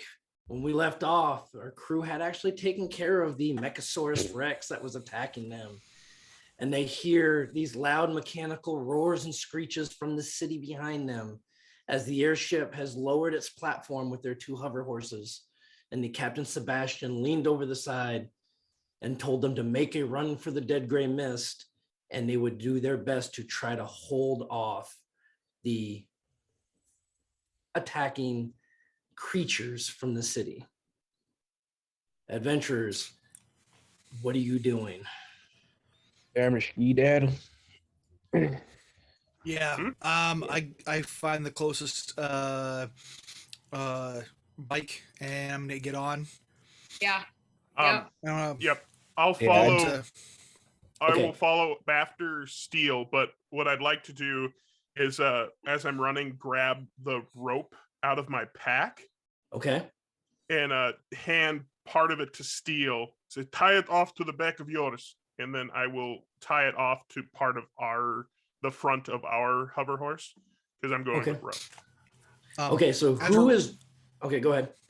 I was gonna say, as we're running past, I'm gonna do a mending on On Biscuit. on Biscuit and get him Okay. back up. Well, actually, I'm gonna use a spell slot just to bring him back to full HP. Okay. And that's just you're just basically sacrificing the spell slot for that, right? Yeah, it's exactly what I did last time when Okay. he went unconscious. Yep. You just have to expend a spell slot. Okay. Having taken the healing potion, I'm just gonna like groggily get up and be like, "Did we befriend it? Nope. But we gotta go. We gotta go. Oh, Come on. okay." And I like hobble on over and like start running. Okay, so who- I scoop up a handful of those mechanical bugs. Okay. Yep. So who is driving the 2 hover horses? I think I'm got hobbling Steel- over with.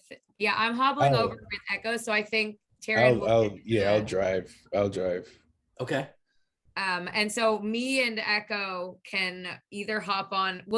I'll throw her on whatever's closest, and I'll run to the next bike. Okay.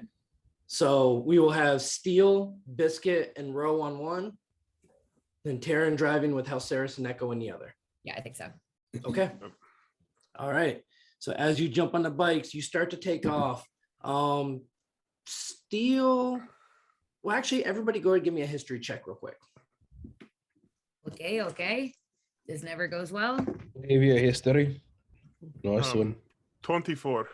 History. Where it is. Ooh.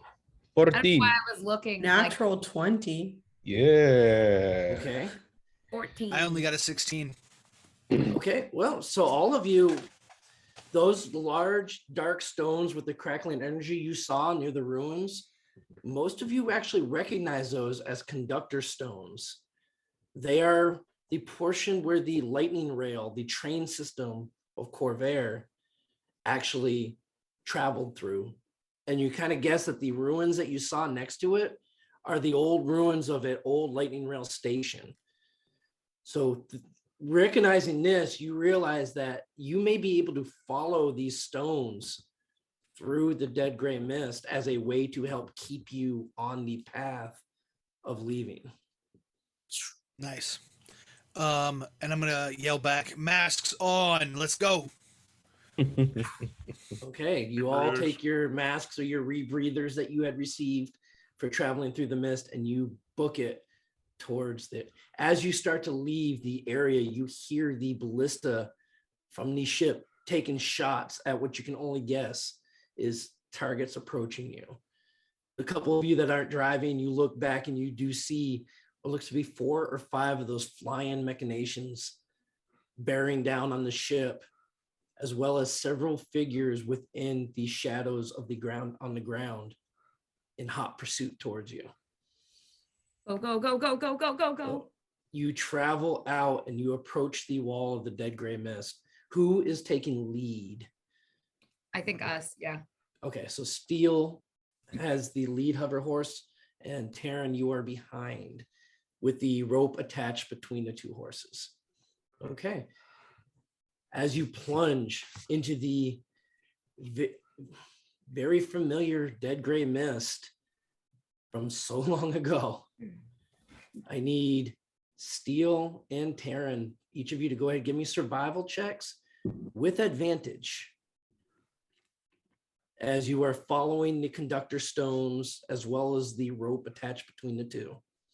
I like that one. 24 for Taryn. Okay. Yeah. You're muted, Steel. Yeah. 17, and then Okay, so the dog got a dirty 20 if that counts. no. So this is because you're the one driving. Yeah. So as you're traveling through, you're staying right alongside these conductor stones. You're using them as a marker to travel. As you're going, the rest of you, however, give me perception checks. So Echo, Ro, and Halceris. And we'll use Biscuit's roll for that as well. 15 for Okay. Ro. Okay. 17. Okay. Dirty 20. 30. Okay, so you all see as you're traveling through the dark gray mist, you see dark shadows of small creatures almost looking like hounds and some fairly large looking shadow flying creatures within the mist in hot close pursuit behind you. All right. Does it look like just from that look, does it look like they are tracking us from sight or by some other means? Does it appear? You're just looking at it and you're just seeing these shadows as if they're following you somehow in hot pursuit, trying to catch up with you. Yes, Steel. Oh, okay. Gotcha. Not Nope. signaling to you, Yep, signaling no. to somebody else. Yep, got it. I saw after. Okay. So as you continue to travel, some of these shadows start to get closer to the hover horses. If they get within 60 feet, I'm just going to start firing cantrips. Okay. How about you, Echo and Ro? What are you doing? As these shadows of what look to be hounds or some sort of birds start getting closer to I you guess as you travel. I mean, I'll whip out my crossbow. Okay. If there are birds getting close, Cafe is going to shoot some pellets at them. Okay. I'll ready my boomerang. Can the boomerang come back? Only if you miss, but you are also traveling at high speed. Okay. So therefore it would come back to the moment where you threw it. Oh no. I mean, okay, I don't know what to do. Just like put my fists up. Echo's on on the bike. I'm driving, correct? No. Oh yes, sorry. Yes, she- Yes. Oh. Yeah. So I look back and I look at. Do I know that I know that they're all this is happening, right? Correct. Yeah. All right. Yeah. So Do you want to switch? No. I was just gonna tell you this. It's very dangerous to switch while moving at these speeds. I have a longbow, and I give her like my old longbow. Oh no. Like I point at it with the 5 arrows that I have left. The 5 regular arrows I have left. Okay. Not much, but there's something. Yeah. Okay. It's So been a while. as you're traveling along, you each, with your various spells or bows, you take a shot at one of these shadows and you hit it and you just see it kind of fall back. And you just, every time you take a shot at one of them, you seem to hit it and it just seems to tumble backwards and disappear. Partway through the mist, Halceris, as you strike one of these with a sacred flame, you hear a voice in the air calling out to you. It's the voice of your wife. Halceris, don't go. Stay, Halceris. I think there's a beat, and like where I'm at right now is 3 hit points. So I'm very concussed, and like there's just like a lull, and so it's just kind of like down in the seat and just like Okay.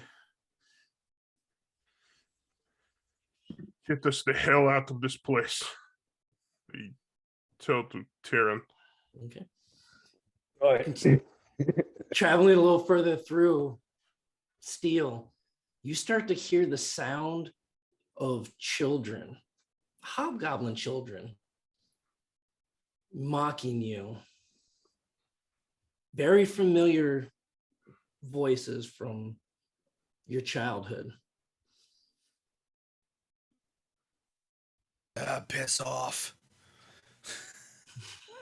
And I'm just behind him like, what? Excuse me. Rude. Ro, as soon as he says that, you hear the voice of your mother calling out to you, Natalia, kill him. Kill your uncle.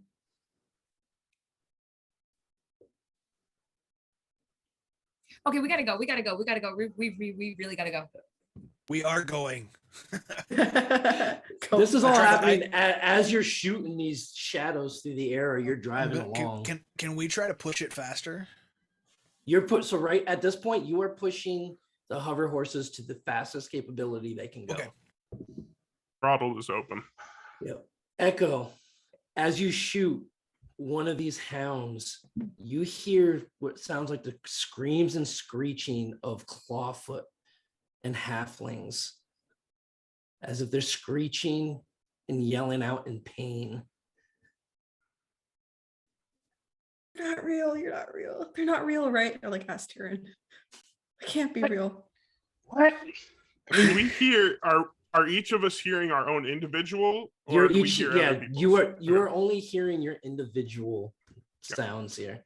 You didn't hear the. I try like mimicking the noise like the.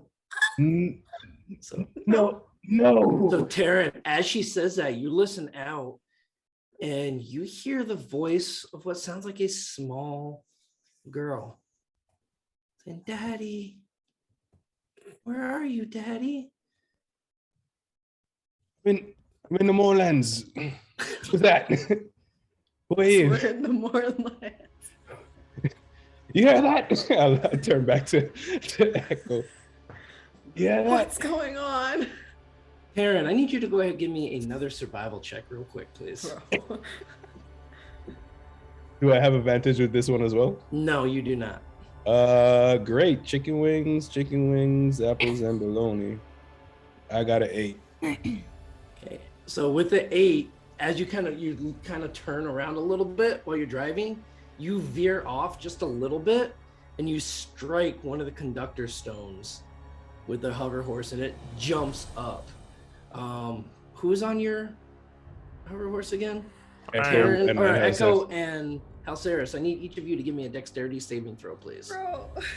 Yeah. This is why you don't listen to children. 10. Damn. 6. Okay. Do you have advantage though? Oh, advantage. What? Why would you have advantage? Danger sense. Oh yeah. Okay. Yeah. 7. Okay. Woof. So as you kind of get bounced up, you bang your head on the side of the hover horse, Echo. You take 5 points of bludgeoning damage. Imagine if that had been it. Yeah. All right. Did I make it? You made it. Just barely. It wasn't much because you were able to kind of see it coming. Sure.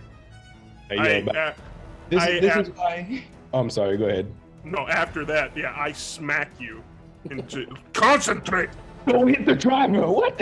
Are you sure we shouldn't switch? I mean, we can just Don't- like I heard a slow child. down a little bit. I'll take over. You know, just. I heard a child. This is why you don't listen to children. Later. This is why. After about half an hour of this pursuit, you all see the mist in front of you starts to get brighter and brighter, as if sunlight is trying to peer through the mist. And without warning, you all plunge out of the dead gray mist, looking out over a familiar sight for you, Taryn and Echo. of the Talenta Plains, sprawled out in front of you, a vast, wide open plains with brush and stuff throughout the way, and the conductor stones, a line heading straight off kind of down a sloping hill. As you exit, you all hear what sounds like the screech and howl of a female voice, as in frustratingly screeching out behind you. And you are now, congratulations, out of the Mournlands. Holy cow. Was that Are a you voice slowing any down, of us or- recognized? Sorry. So, just- yeah. It- So no, Okay. it was just there was a weight of some sort of power behind it, though. Gotcha. Are you slowing down, or are you continuing at full speed forward? Full I am speed. I'm gonna turn to Ro and say, cut the rope. There's the rope between us and the other. Okay. What do you and cut it then with? My short sword? Okay. Just figured I'd ask. And then My whip. and then I say, now hold on, and I'm gonna try to do a little quick turnaround. Where I'm gonna park this thing Blues Brothers style. Okay. And face behind us with a crossbow held up. What? Are you proficient with vehicles? Yeah, that's Yeah. land vehicle proficiency. Okay, so go ahead, give me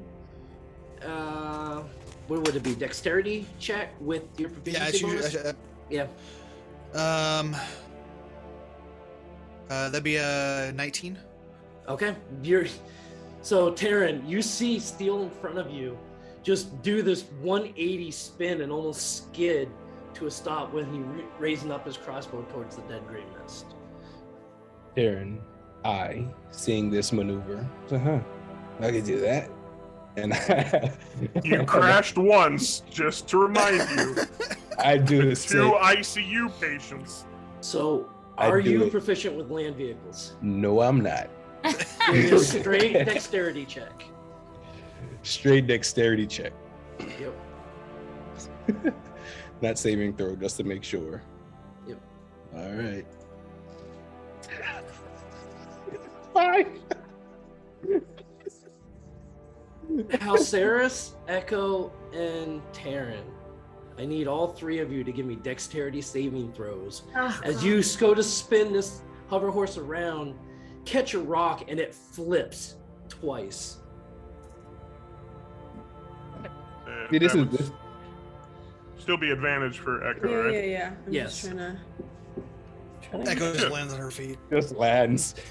Just stops and just like No, I mean, I got an 11 and a 4, so An 11, okay.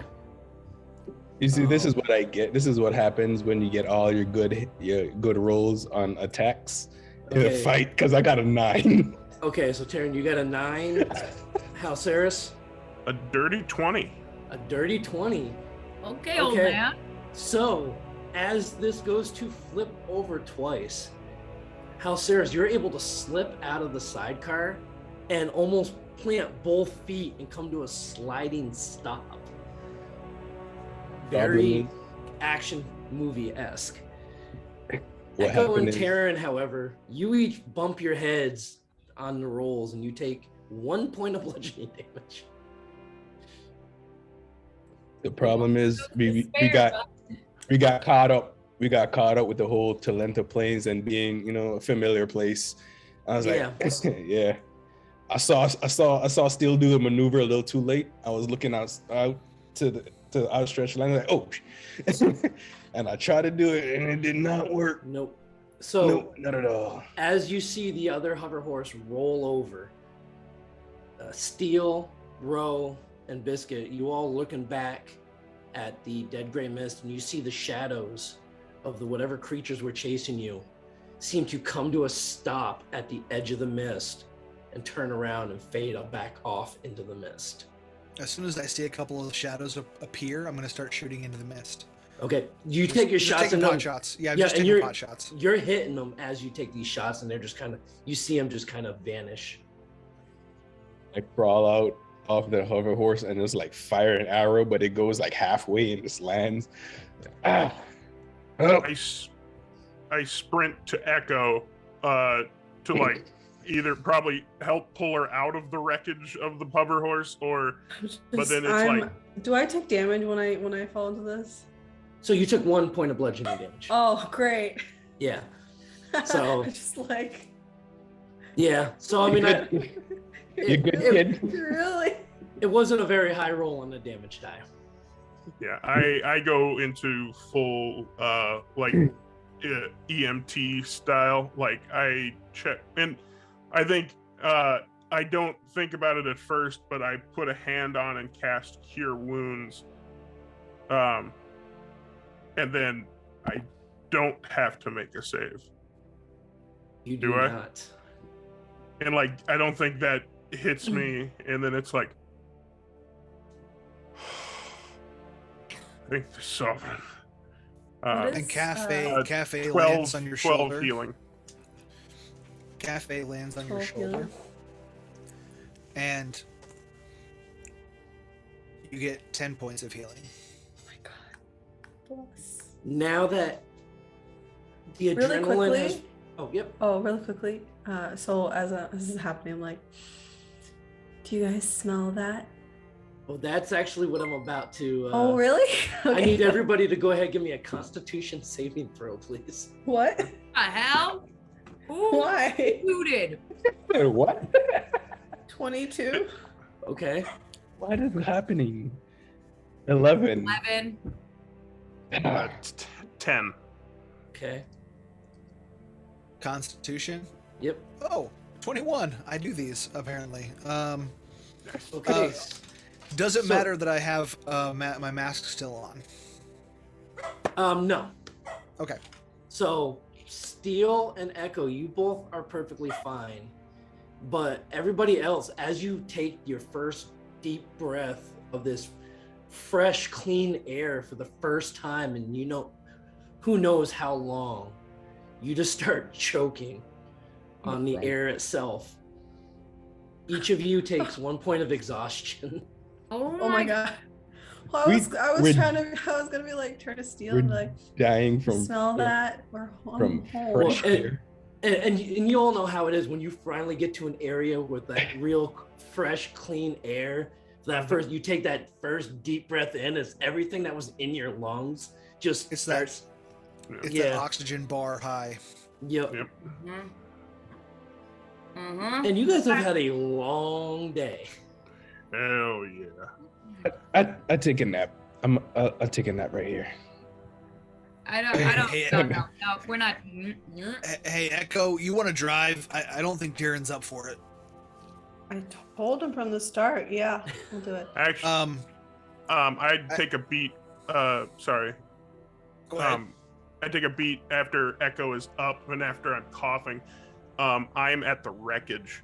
And I call to Ignar. I'm like, Ignar, are you here?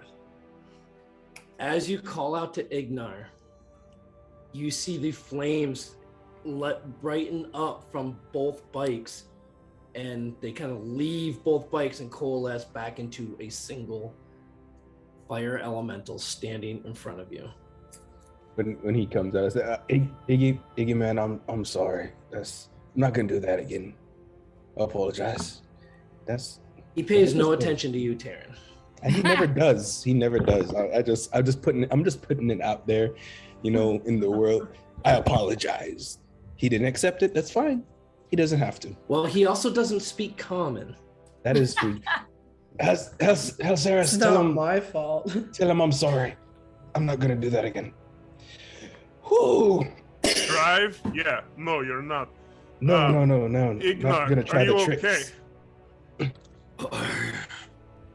You hear him kind of breathing very heavily. I was trapped inside those machines. Where are we? We are on the other side of that, and I point to the dead gray mist. And this affliction covers an entire country. It is, we have passed through it now. The effects of it were unknown to all of us. It affected all magic of every kind. When will I go home? I do not have that ability yet. I am looking. Igna, I am sorry that you were trapped. It is. I had no idea. I reach into a satchel pocket, and I'm gonna think about the metal that I prepared that he didn't eat the first night, and I'm gonna give it to Biscuit and have him run it over, and he just drops it for Ignar. Ignar kind of reaches down, grabs it, and you just see the metal start to melt and absorb into him. He looks at you, Halceris. You better find a way soon. And then he splits into two and goes back into the two hover horses. Those crackles didn't sound too friendly, you know. Don't mind me though. I'm just here. Motorcycle crash kind of takes away the politeness of a conversation. Hey, only one half crashed. Okay, we can do this another time. Let's get a move on. We need to find some place to camp or a town where we can resupply now. All right, I need all of you to go ahead, give me perception checks. Those of you who have a point of exhaustion will be at disadvantage. Sure. Aw. I got a 22. I had a 20. 16. Oh, bad and worse. 12. 14 for Terran. 14. After 11. had a nat 22. Man. I got an 11, and Okay. the bird got a 20. Okay. What did you get, Echo? 16. 16, okay. All right, so Echo and Cafe, both looking out over the plains, you see probably about 2 miles or so down along the conductor stones of this old lightning rail line, what looks to be a sort of small encampment with, from where you're at, looks maybe one large building and a bunch of smaller like tents or teepees set up around it.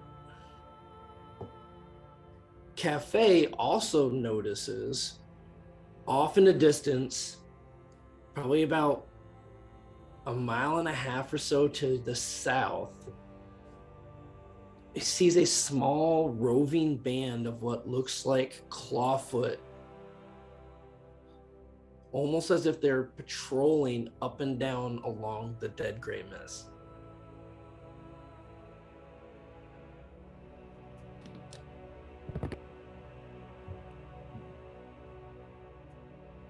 So what are you all doing? I turn to Echo and I say, Who sees this again? That was just Cafe seeing that roving Oh, band. just Cafe. Okay. Yeah, so- you I do turned to notice Echo. the I small don't see encampment. anything. though. No, you saw the I small turn to encampment. Echo. Okay.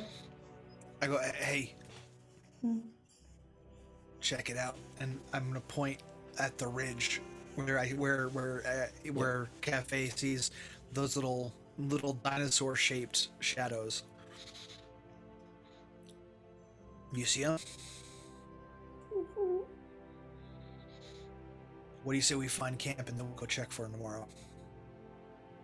Please. So you do notice as you look at it, they seem to be roaming in your direction along the wall of the Dead Gray Mist. Biscuit does not like that. How I'm like now that he's pointed them out to Probably me, like A can little I over s- 1 mile away, roughly. Oh, so they're like really far. They're still a ways away, yeah. Oh, maybe we can go a little bit closer and see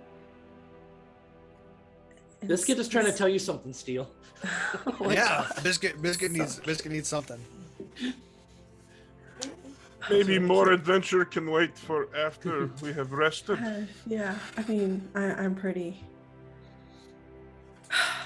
Yeah, I want to make sure they're actually real. So maybe we should rest a little because I'm almost out of I it. mean, we could take a minute. I mean, we could just take a rest before we get Yeah. underway. Hopefully they're not gone when we wake up. But I mean, there's plenty of them around here.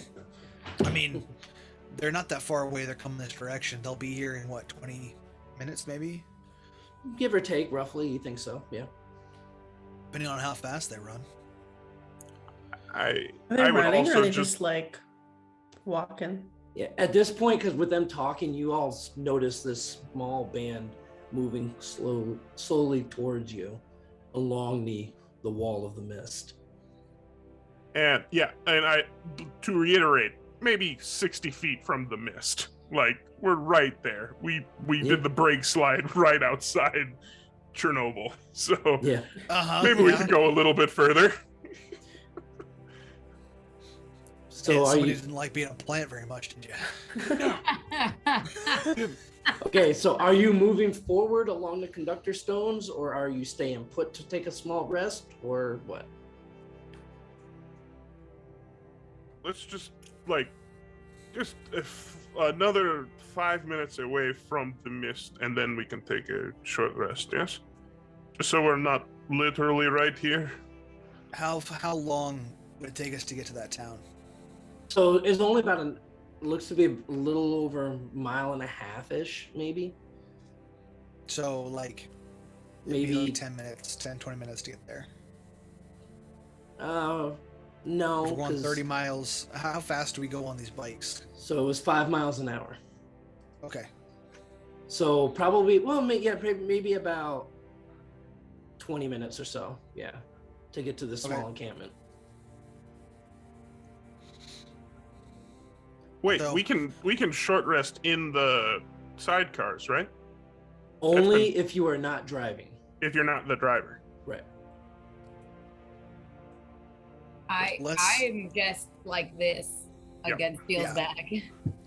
Hey Echo, why don't you take the wheel and let's get these guys settled in somewhere, and then maybe we can go track them. Okay. Okay. So you all start At the very heading. least, we can get a closer look. You start using the conductor stones as a guide. You start heading down through the plains out towards this encampment. Echo, you said you're driving, right? Okay. Yeah. So kind of, you just periodically keep looking over at that roving band. And as they do start to get closer, you notice that they are picking up speed as if they're starting to run towards you. Am I able to see their facial expression or like So their after demeanor? a little bit, you notice it's not just clawfoots. They're halflings. There are halflings riding on the back of them. Do I recognize any of them? Looking at this you can't really recognize any of them individually. Okay. At this point, they're still about half mile away from you, but this looks very familiar to you as you grew up around halflings training on these roving patrols through the Talenta Plains of clawfoot riders.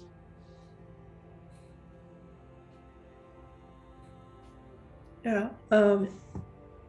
But are they training? They're coming at us, right? They're coming towards us. they're moving towards you. But They have it's- veered away from the mist, Okay. and it looks like they're trying to create a intersecting path between You got To a try pursuit to- angle going. kind of basically pursuing, trying to catch I'm you. assuming that the bird catches onto this, right? Yeah. Yeah. I'm But just they're gonna not- veer they're us- not I'm coming gonna towards veer us. us towards Okay. them.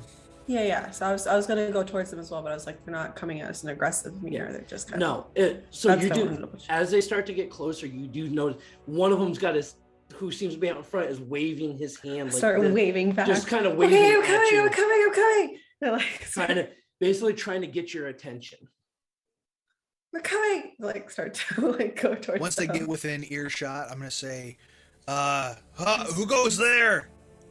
And you see them pull back on reins on these claw feet, and they slow down their pace as they slowly, just now slowly start to Can I slow approach down you. the? Can I slow down the I'm doing hoverboards? that. I'm doing as we're getting Oh. closer. We're backing off the speed.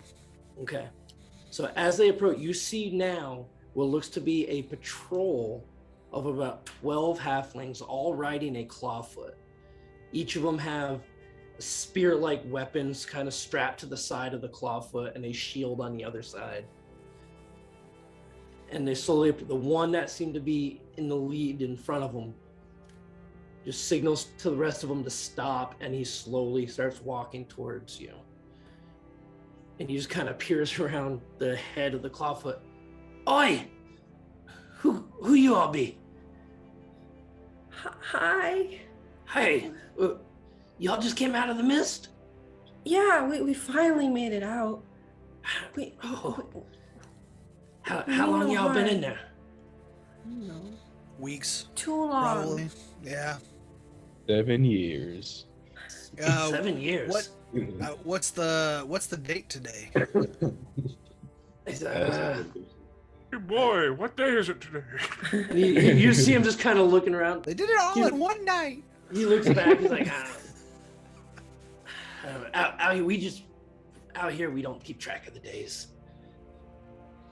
Maybe once you get to you get down there to the encampment, yeah, they'll be able to tell you. Name's Rakor, by the way. Record? Rakor. Do I know this record? No, you do not. No. So this looks to be a fairly young halfling, especially for Tavern and Echo. Note, kind of growing up around here, for him to be leading the patrol at his age is kind of weird. He looks to be maybe 15, 16 years old. What about the rest of them? Sus. Sus. Mad sus. So the rest of them all look to be varying age of halflings.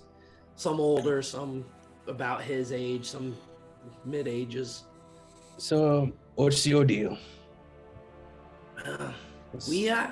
We patrol the mist and look for people like yourself, people who come in out, try to help guide them to the encampment down there.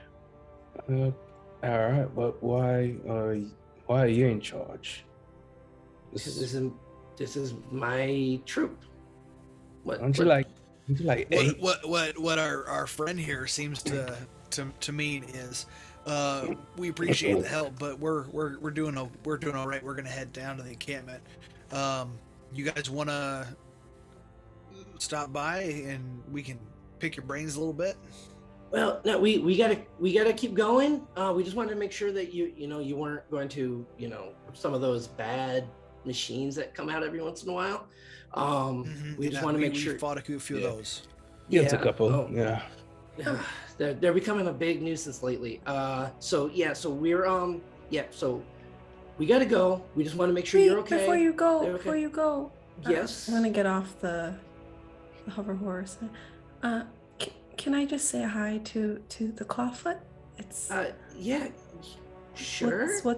It's I grew up around here. It's been a while since I've seen them, so I just wanted to say hi. That's all. Sure. This here's Scratch. Scratch. This is Scratch. I'm gonna Yep. kind of just and Scratch is friendly, right? I mean, of course, Scratch is friendly. As you approach it, Scratch just kind of leans in towards you. Oh my starts God. sniffing your hand. So I'm just give Scratch some little scritches. Scratch. And it's nice to see one of y'all. Okay. Hey, you're one of those shifter people, aren't you? Mm-hmm. Yeah. Oh, yeah. Yeah. No, I've worked with a few of them down near Gatherhold. Yeah. Where? Gatherhold, the capital. Oh. When I was going through my training, we trained with some. Do you remember any of their names No. or what they look About like? your age, though. They were about your age. Oh. So they were all in training too. any establishments where we could maybe find some more shifters? So, there's a whole community of them down there in Gatherhold. Some of them that escaped from Seer might be down there. I don't really know many of them personally. I just kind of went down there for some training, but but anyway, yeah. So, hey, how bad is it really in there, huh? Horrible. Wouldn't You don't want to recommend go it. in there. I've been wanting to go in, but they won't. No, let no, me. no, no. Stay No. here. Stay here. This is much Don't. Bad nicer. idea. Yeah, you're safe out here. I mean, the Also, people when that you would- go in, let all me- you'll do is think about here. So you just want to stay here instead. Oh, And okay. let me ask you a question. When was Yeah. the last time a house tried to eat you? What? That's a good question. That is really good. When did it? Exactly. If you've been in there, you'd know. For us, it's been about 2 days. I mean, I've About 2 had days? things as big as a house try to eat me. Does that count? No, No, a house. It's No? a house. Yeah, An actual house actual tried house. to eat you. Yeah, yeah. Tried to eat. Yeah, it tried. Tried. It failed. Hey, Not really But- close. You know Well- what? So tell you what, when you get down to the Gold Dragon encampment down there, make sure you go and see Emerald because something's wrong up here for you guys. Emerald will get you all squared away. Well, I mean, it's possible that place messed you up. Valid. Yeah. Emerald will pack you red. Y'all look like crap, but You do. Yeah, that's true. Feel like it too. You're not wrong. All right. Well, It was lovely we to better- meet you, Rakor. And, Yes, and it- Scratch. nice to meet And you. all Maybe- of you. If y'all stay around the encampment, maybe I'll catch up with y'all. Our shift will be over in a few hours, so we'll see. Okay. Maybe I'll catch you there. all right. And he kind of goes back to the group, and they all head back towards the mist and continue their patrol along the mist wall. Well, that was good. I mean, that's a lot of good information we didn't have before. Let's go. With a I know. gold dragon and Oh, I'm just looking at Ro going. So Let's get you some food. You guys need some food. I'm tired. I'm gonna say, yeah. Let's get. Anybody want some? What do you guys want for dinner? Anything hot. Anything? so at this point, you Perhaps all there will be a place we can procure food. Or if That's they what I'm said the saying. gold. Is you guys go rest. Let's go get set up, and I'll go grab dinner. So are you planning on Something stopping hot. here? So you're less than a mile away from the encampment right now. Yeah. We're gonna go to the encampment, Okay. yes, let's Yeah. get in there. and I'm gonna either cook or procure food. Okay. So as you approach the encampment, you all see, for some of you, a sight you've never seen before. For some of you, something that does bring back a few memories. Patrolling around the outside of this encampment, you see a small halfling sitting in a saddle, riding on the back of a large dinosaur-like creature with a large shield plate on his head and two large horns coming out the front and a horned nose, just slowly patrolling around the encampment. Sure, brings back memories. Just sobbing Yeah. in excitement. No, come on, I'm having more of like an actual Jurassic Park moment of like. One of them As my you hand on it, see if I can feel it breathing. As you see a halfling is riding a triceratops around the encampment patrolling. Hey Echo, I hope this isn't like rude, but how do I get one of those? That thing looks awesome. I don't know if you can. I mean, I would love one too. They're far more rare to find than clawfoots, and they're you really gotta just you gotta start from when they're really small because it takes a while to get used to them. His and- eyes just like are huge, like a tiny one. I mean, yeah, they're babies, right? So you gotta Oh you my gotta gosh, start. that sounds I've amazing. rescued a couple before. Excuse me. And He just kind of goes back. I know a guy. Whereas I don't know if he's still in the business, ever since the morning. Let's get settled in. And then, whoa. Noah guy is in, is he, what Noah guy is in? What Noah guy? Who's this guy?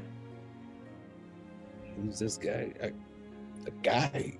It's just, What's he do? This sounds like a perfect conversation at the hotel or at the inn or wherever we go.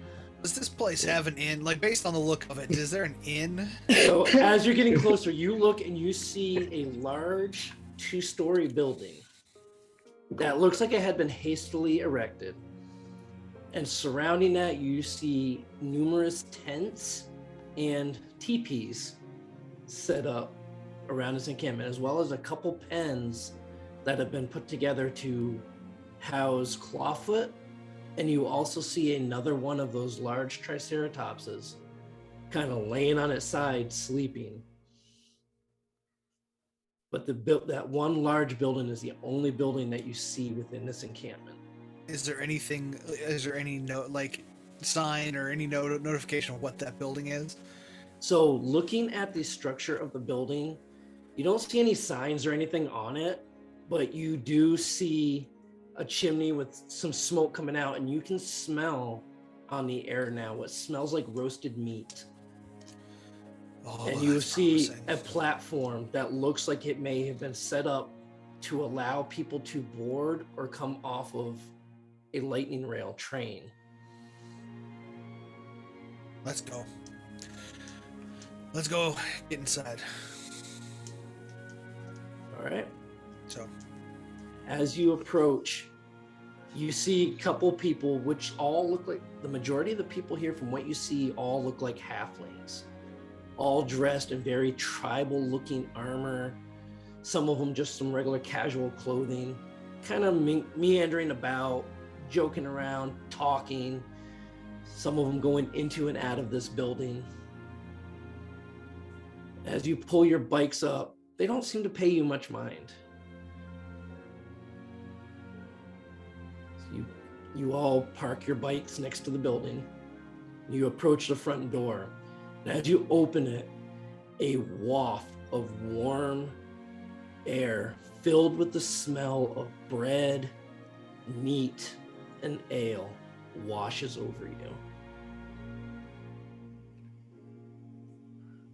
You look in and you see what looks to be a few tables scattered throughout a large open area and a small bar set up. And behind it, you see a small, very stout looking female halfling with an apron slung over, just leaning up against the bar, having a conversation with another, what looks to be halfling at the bar.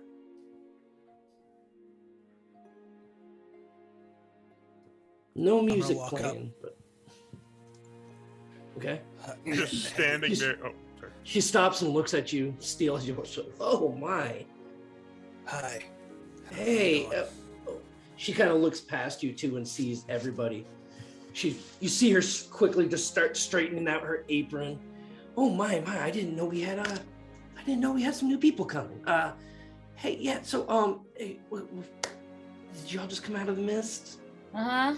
Yeah, we did. Yeah, you look like it. Hey, go ahead, grab a seat. I'm gonna bring you all some food, some drinks. Matter of fact, I'll even get Emerald out here so Emerald can come help you all out with whatever ails you. We're gonna get you all taken care of. Okay. What's your name? Is there lodging here? Yeah, no, we've got rooms and stuff. Name's Helma, by the way. Hi, Helma de Galanda. And you all hearing the name, recognize instantly the family name of Galanda, as she is a direct family member of House Galanda, the dragon-marked house of hospitality, the halflings who run most of the inns and stuff throughout Corvair. She kind of looks like, Man, you all look like you've been through a lot. So yeah, we're gonna go ahead and get you taken care of. Sit down, please. Have a seat. Don't worry about it. Everything's taken care of. You need a room for the night. No worries. We got beds. We got all sorts of stuff. We're gonna give you a chance to eat, relax, rest, talk, and we can talk later. We can get everything taken care of for you. We'll get you reintegrated. I don't know how long you've been there. We'll talk later. Anyway, so yes, and she kind of turns around and runs off. I turn to Ro and just like with like the most like droopy dog look because I'm just near death. I said, I know we're not supposed to pick favorite houses, but God bless the mark of hospitality. Yeah, no, I'm with you. Yep. Favorite house.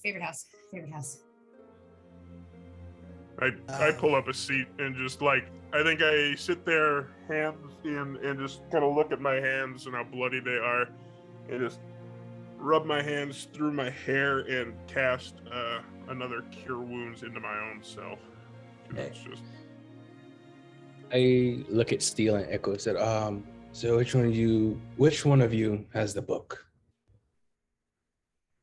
Which book? There've been a lot of books. There's been a lot of books, but the only book that I matters. don't think we should take the book out right now, especially when they're about to eat. It's just, it's let's wait a little bit. Can we? We're home. I mean, I'm home. So, as you all sit down, you're not even sitting down for a whole minute, and Helma comes right back out with trays, and she just starts putting plates of roasted meats and some cheese and some fresh baked bread just out on the table for you all. What if I'm too tired to eat? You can just put your face into the bowl, fall asleep, and like maybe you'll You'll drown in a quarter of that water. No, dear, maybe not the soup. Don't do it into the soup. But yeah, so no, that's ale. You're supposed to do that with ale. Well, the ale's coming, but don't put your face in that either. I grab like half a loaf of bread, like break off a piece of bread and just like put it in Ro. I just give it to Ro. It's just like, here. I'm gonna take some of the bread and dip it in the soup. Okay. About a minute later, she brings out mugs of ale. She brings out a large pitcher of water as well with some empty cups for you. I'm gonna take the water and just. I'm assuming none of you wanted the water because everyone wanted ale. Yeah, I'll water. Yeah, with the yawn, I just put the bread in Ro's mouth. You gotta drink your bread ration now. Just chew. I don't know. You said you had lodging. I think these three, and I pointed at House Eris and Ro and Tira, and I go, they took a hard hit coming out today. So yeah, no, just there's someplace. Just go right up the stairs there. Second door on your right. There's spot. Yeah, no, there's 6 beds in there. It's a nice big room. You can have that as long as you need to stay here. And matter of fact, we'll go ahead. We'll get Hubert here. So Hubert can talk to you. Hubert runs our lightning rail that comes in and out of here. So if you all need transportation, going to either Gather Hold or up north, we can get you taken care of with that as well. Fantastic. Yeah, you three eat, go to bed, whatever you're gonna do. And I was just gonna ask, I've got animals. I hope you don't. Is that okay? Do they need to stay up? So, and she kind of looks at Cafe and animals. Call those animals. Well, so I pet. She I looks a little scratch Cafe's. I scratch Biscuit's ear, and I was like, well, this one, he started off like us, and he looks to be more machine than dog. Yeah, he had a rough encounter in the Mournlands. Yeah. But we got him patched up. I see that. Yeah. So do you all want me to send? Do you want me to send Emerald to the room to help you all out with anything, or maybe we can deal with it tomorrow? He's our healer, so I mean he can. Oh, that's fine. That's up to them, I guess. But And I'm gonna grab 50 gold pieces out of my wallet, and I'm gonna say that that should hopefully cover it, and maybe have some left over for the next group. And he just kind of, she looks at it, she's like, oh, sweetie, thank you so much. Yeah, no, we'll, this will definitely help out a lot of people. We're mainly here to just help out all the refugees coming through. So, you know, I mean, we haven't had any in a while though. Yeah, I was gonna say that the flow of refugees might be stopped. The machines have found a stronghold. Oh dear, that's not good. No, that's not good at all. We were wondering what was going on because we hadn't had any in about a month. Yeah. No, the castle was overrun. So how long were y'all in there for anyway? Weeks. Weeks. A week. we think. Days. What is the calendar date? So it's currently the 3rd of Nim. So What date did we go in? So you all know that you went in around the beginning of Ire, which is the 4th month of the calendar year. You are now at the beginning of the 6th month. So 8 weeks or so, yeah. So thinking back Annihilation? to your time in the Mournlands, you feel that you only spent There for- maybe a week, if that, of your own time, but for some reason you seem to have spent 2 months. I look around to see if I was anyone worried is about that. aged. Because time runs differently in there. Time Yeah. Time, I mean. Anyways, Wibbly wobbly. Yeah. oh, I Let's- think that's the straw for Halceris, and it's just like I get up and if you will send Emerald to the room, that would be helpful. Thank you. Night. I leave. Okay. No, I good night. I- Okay, fine. So you head to the room, House Sarah's row. I get up with some bread. I look to Steele and echo once more and say, book please. No, Steele it's still in the- does. I don't. You have it. I didn't have it the last Not time. you. Steel has it. No. He has it. It's in the bag. It's in the bag of holding. Yeah. Yeah. Can I yeah, let me that's I'll just hand him the bag and see. Just, Okay. You take it. I don't care. Do what you want. Let me know if you I find gi- I anything give- interesting. I Like, give actually, Steele let me know. Don't hide it from me. yeah, we're the only two that can read it I know. anyways. I It just had to doesn't put it matter. out there. Just It's fine. Yes, I And we understand. still have to talk about who you know, what guy you know. But go get Guy- some rest first. Guy. I know Guy. It's Guy. His don't you name know- is Guy. Name's Guy. Don't you know Guy? I know everyone knows Guy. Okay, but does I'm asking if Guy is doing any shady business. Not that I know of. Why don't you guys pick this up another time? or guys. maybe And And- All right, guys. so I sling the bag over my shoulder, get a piece of bread, take out one of the bugs out of the handful that I Okay. grabbed. I said, we got these, and I tossed it to Steele. Like, got more if you need them, but I'll be going upstairs. And I Yeah. walk upstairs and I take off like a pinch of bread and just throw it at Ro, and I and I keep it going. So Halceris, Roe, and Taryn, as you walk into this room, these beds are far better than any bed you have slept in the last 2 years. Oh, They are not just a straw mattress on top of a wooden frame. These are very plush beds. Blankets covering them, pillows. The mattress themselves seem to be filled with some sort of down, feathers. This is- Bro is like, I'm like tearing up. Like, This I'm is, just lying there like, magnificent. I haven't seen a bed this amazing in 75 years. Back in my day. So, Is this just so go into the room, is this like a suite as in there's bedrooms, or is this like a hostel with So nice beds? it is a hostel with nice beds. Okay. So you can tell this is a very temporary setup, Sure thing. just to help people ease the tension from having been in the Mournlands, and a way for people to relax before they leave to head in whatever direction they are going. This is a very welcoming respite.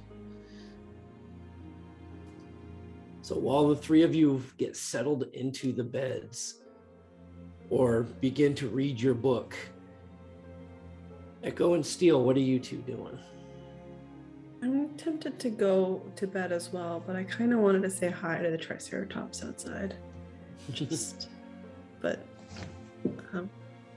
I'll look to Steel and ask if he's headed to bed anytime soon as well.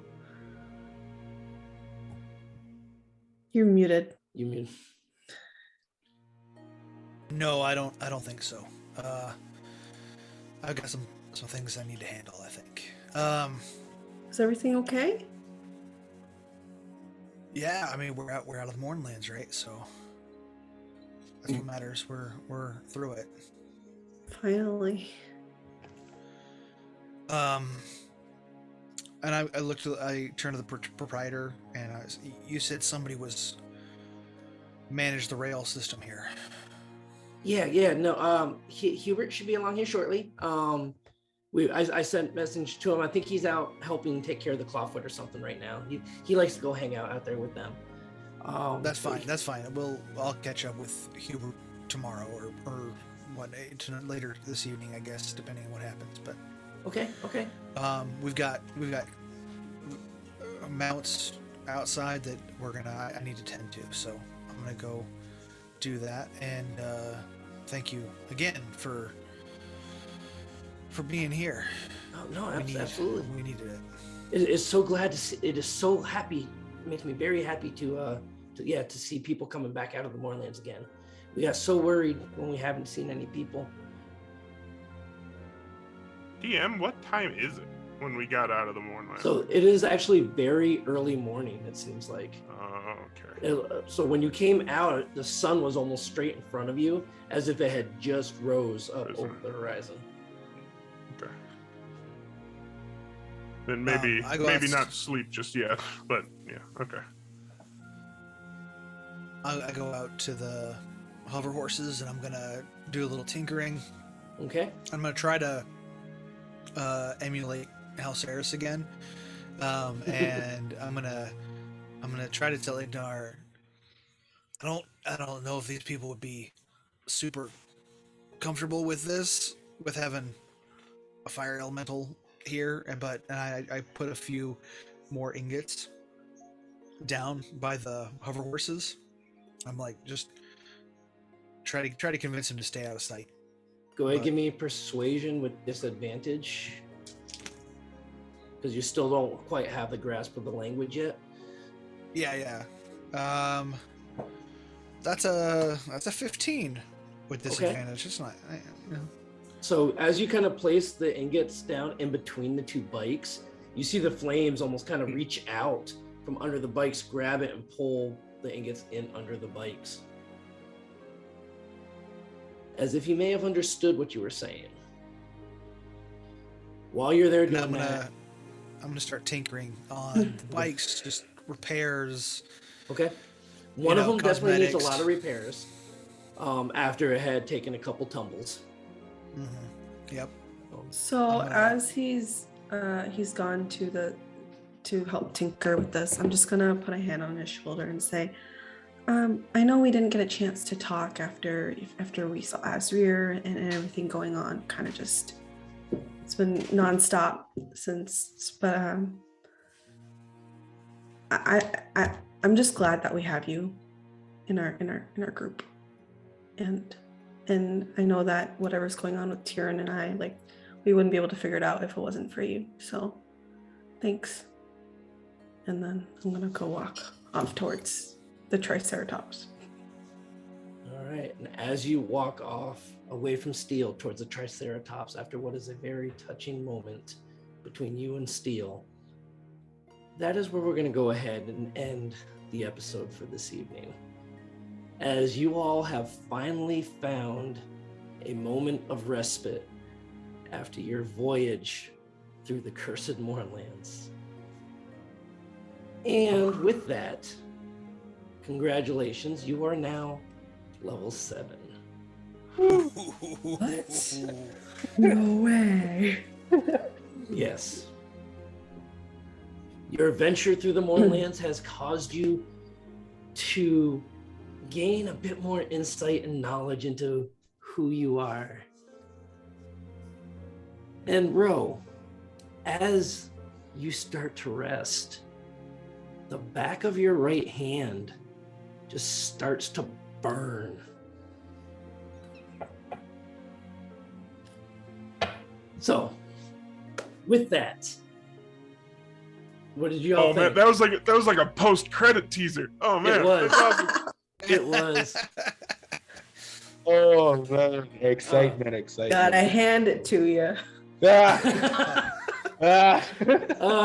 So that was definitely a great session, especially after having taken the last 2 weeks off. It's great to be back with all of you. This was awesome. I loved it. Now you all are finally back out into the normal world, where who knows what's going to happen from here. It'll be great. So before we go ahead, call it the full evening and go raid a friend, we got a few quick reminders for everybody. If you liked our show, you can check out the other shows here on the Games Tavern Network. The Velk and Weave is on every Tuesday, 7 p.m. Eastern. Follow them as they delve on an ever-changing adventure spun by the legendary DM Eric Mengi. The Velk and Weave was off this past week, but they were off on an epic battle, good old-fashioned with the cult. They were all Eric was battling the Eric. cult this week. Eric Was battling the cult this week. It's kind of a rough one for everybody. I mean, Yeah. it's what it is. But they will be back next week for the assault on the Katoan city, the Glass Pool. And immediately after the Velk and Weave, you can catch the Mist, bidding farewell to 2 of their members. The Mistwalkers seek a moment of peace in a familiar tavern, drinking and speaking of times past and what the future holds. If you like this or any of those shows, please go over to YouTube right after we're done here and after we raid a friend, and subscribe to the Games Tavern YouTube channel. Subscribing is free. You don't miss any of the action, and you'll have access to all of our shows, all their content. You can catch up on all these amazing stories, and we would really love you to hang out and leave a comment, a like, something along those lines, and help get more people involved in the show. We hope to see you there as well. And a ginormous thank you to Shard Tabletop for sponsoring the show. You can go to the link in chat to check it out yourself. If you use the code TGTShard20, you get a 20% discount on your DM Pro subscription and others. So check it out. Definitely.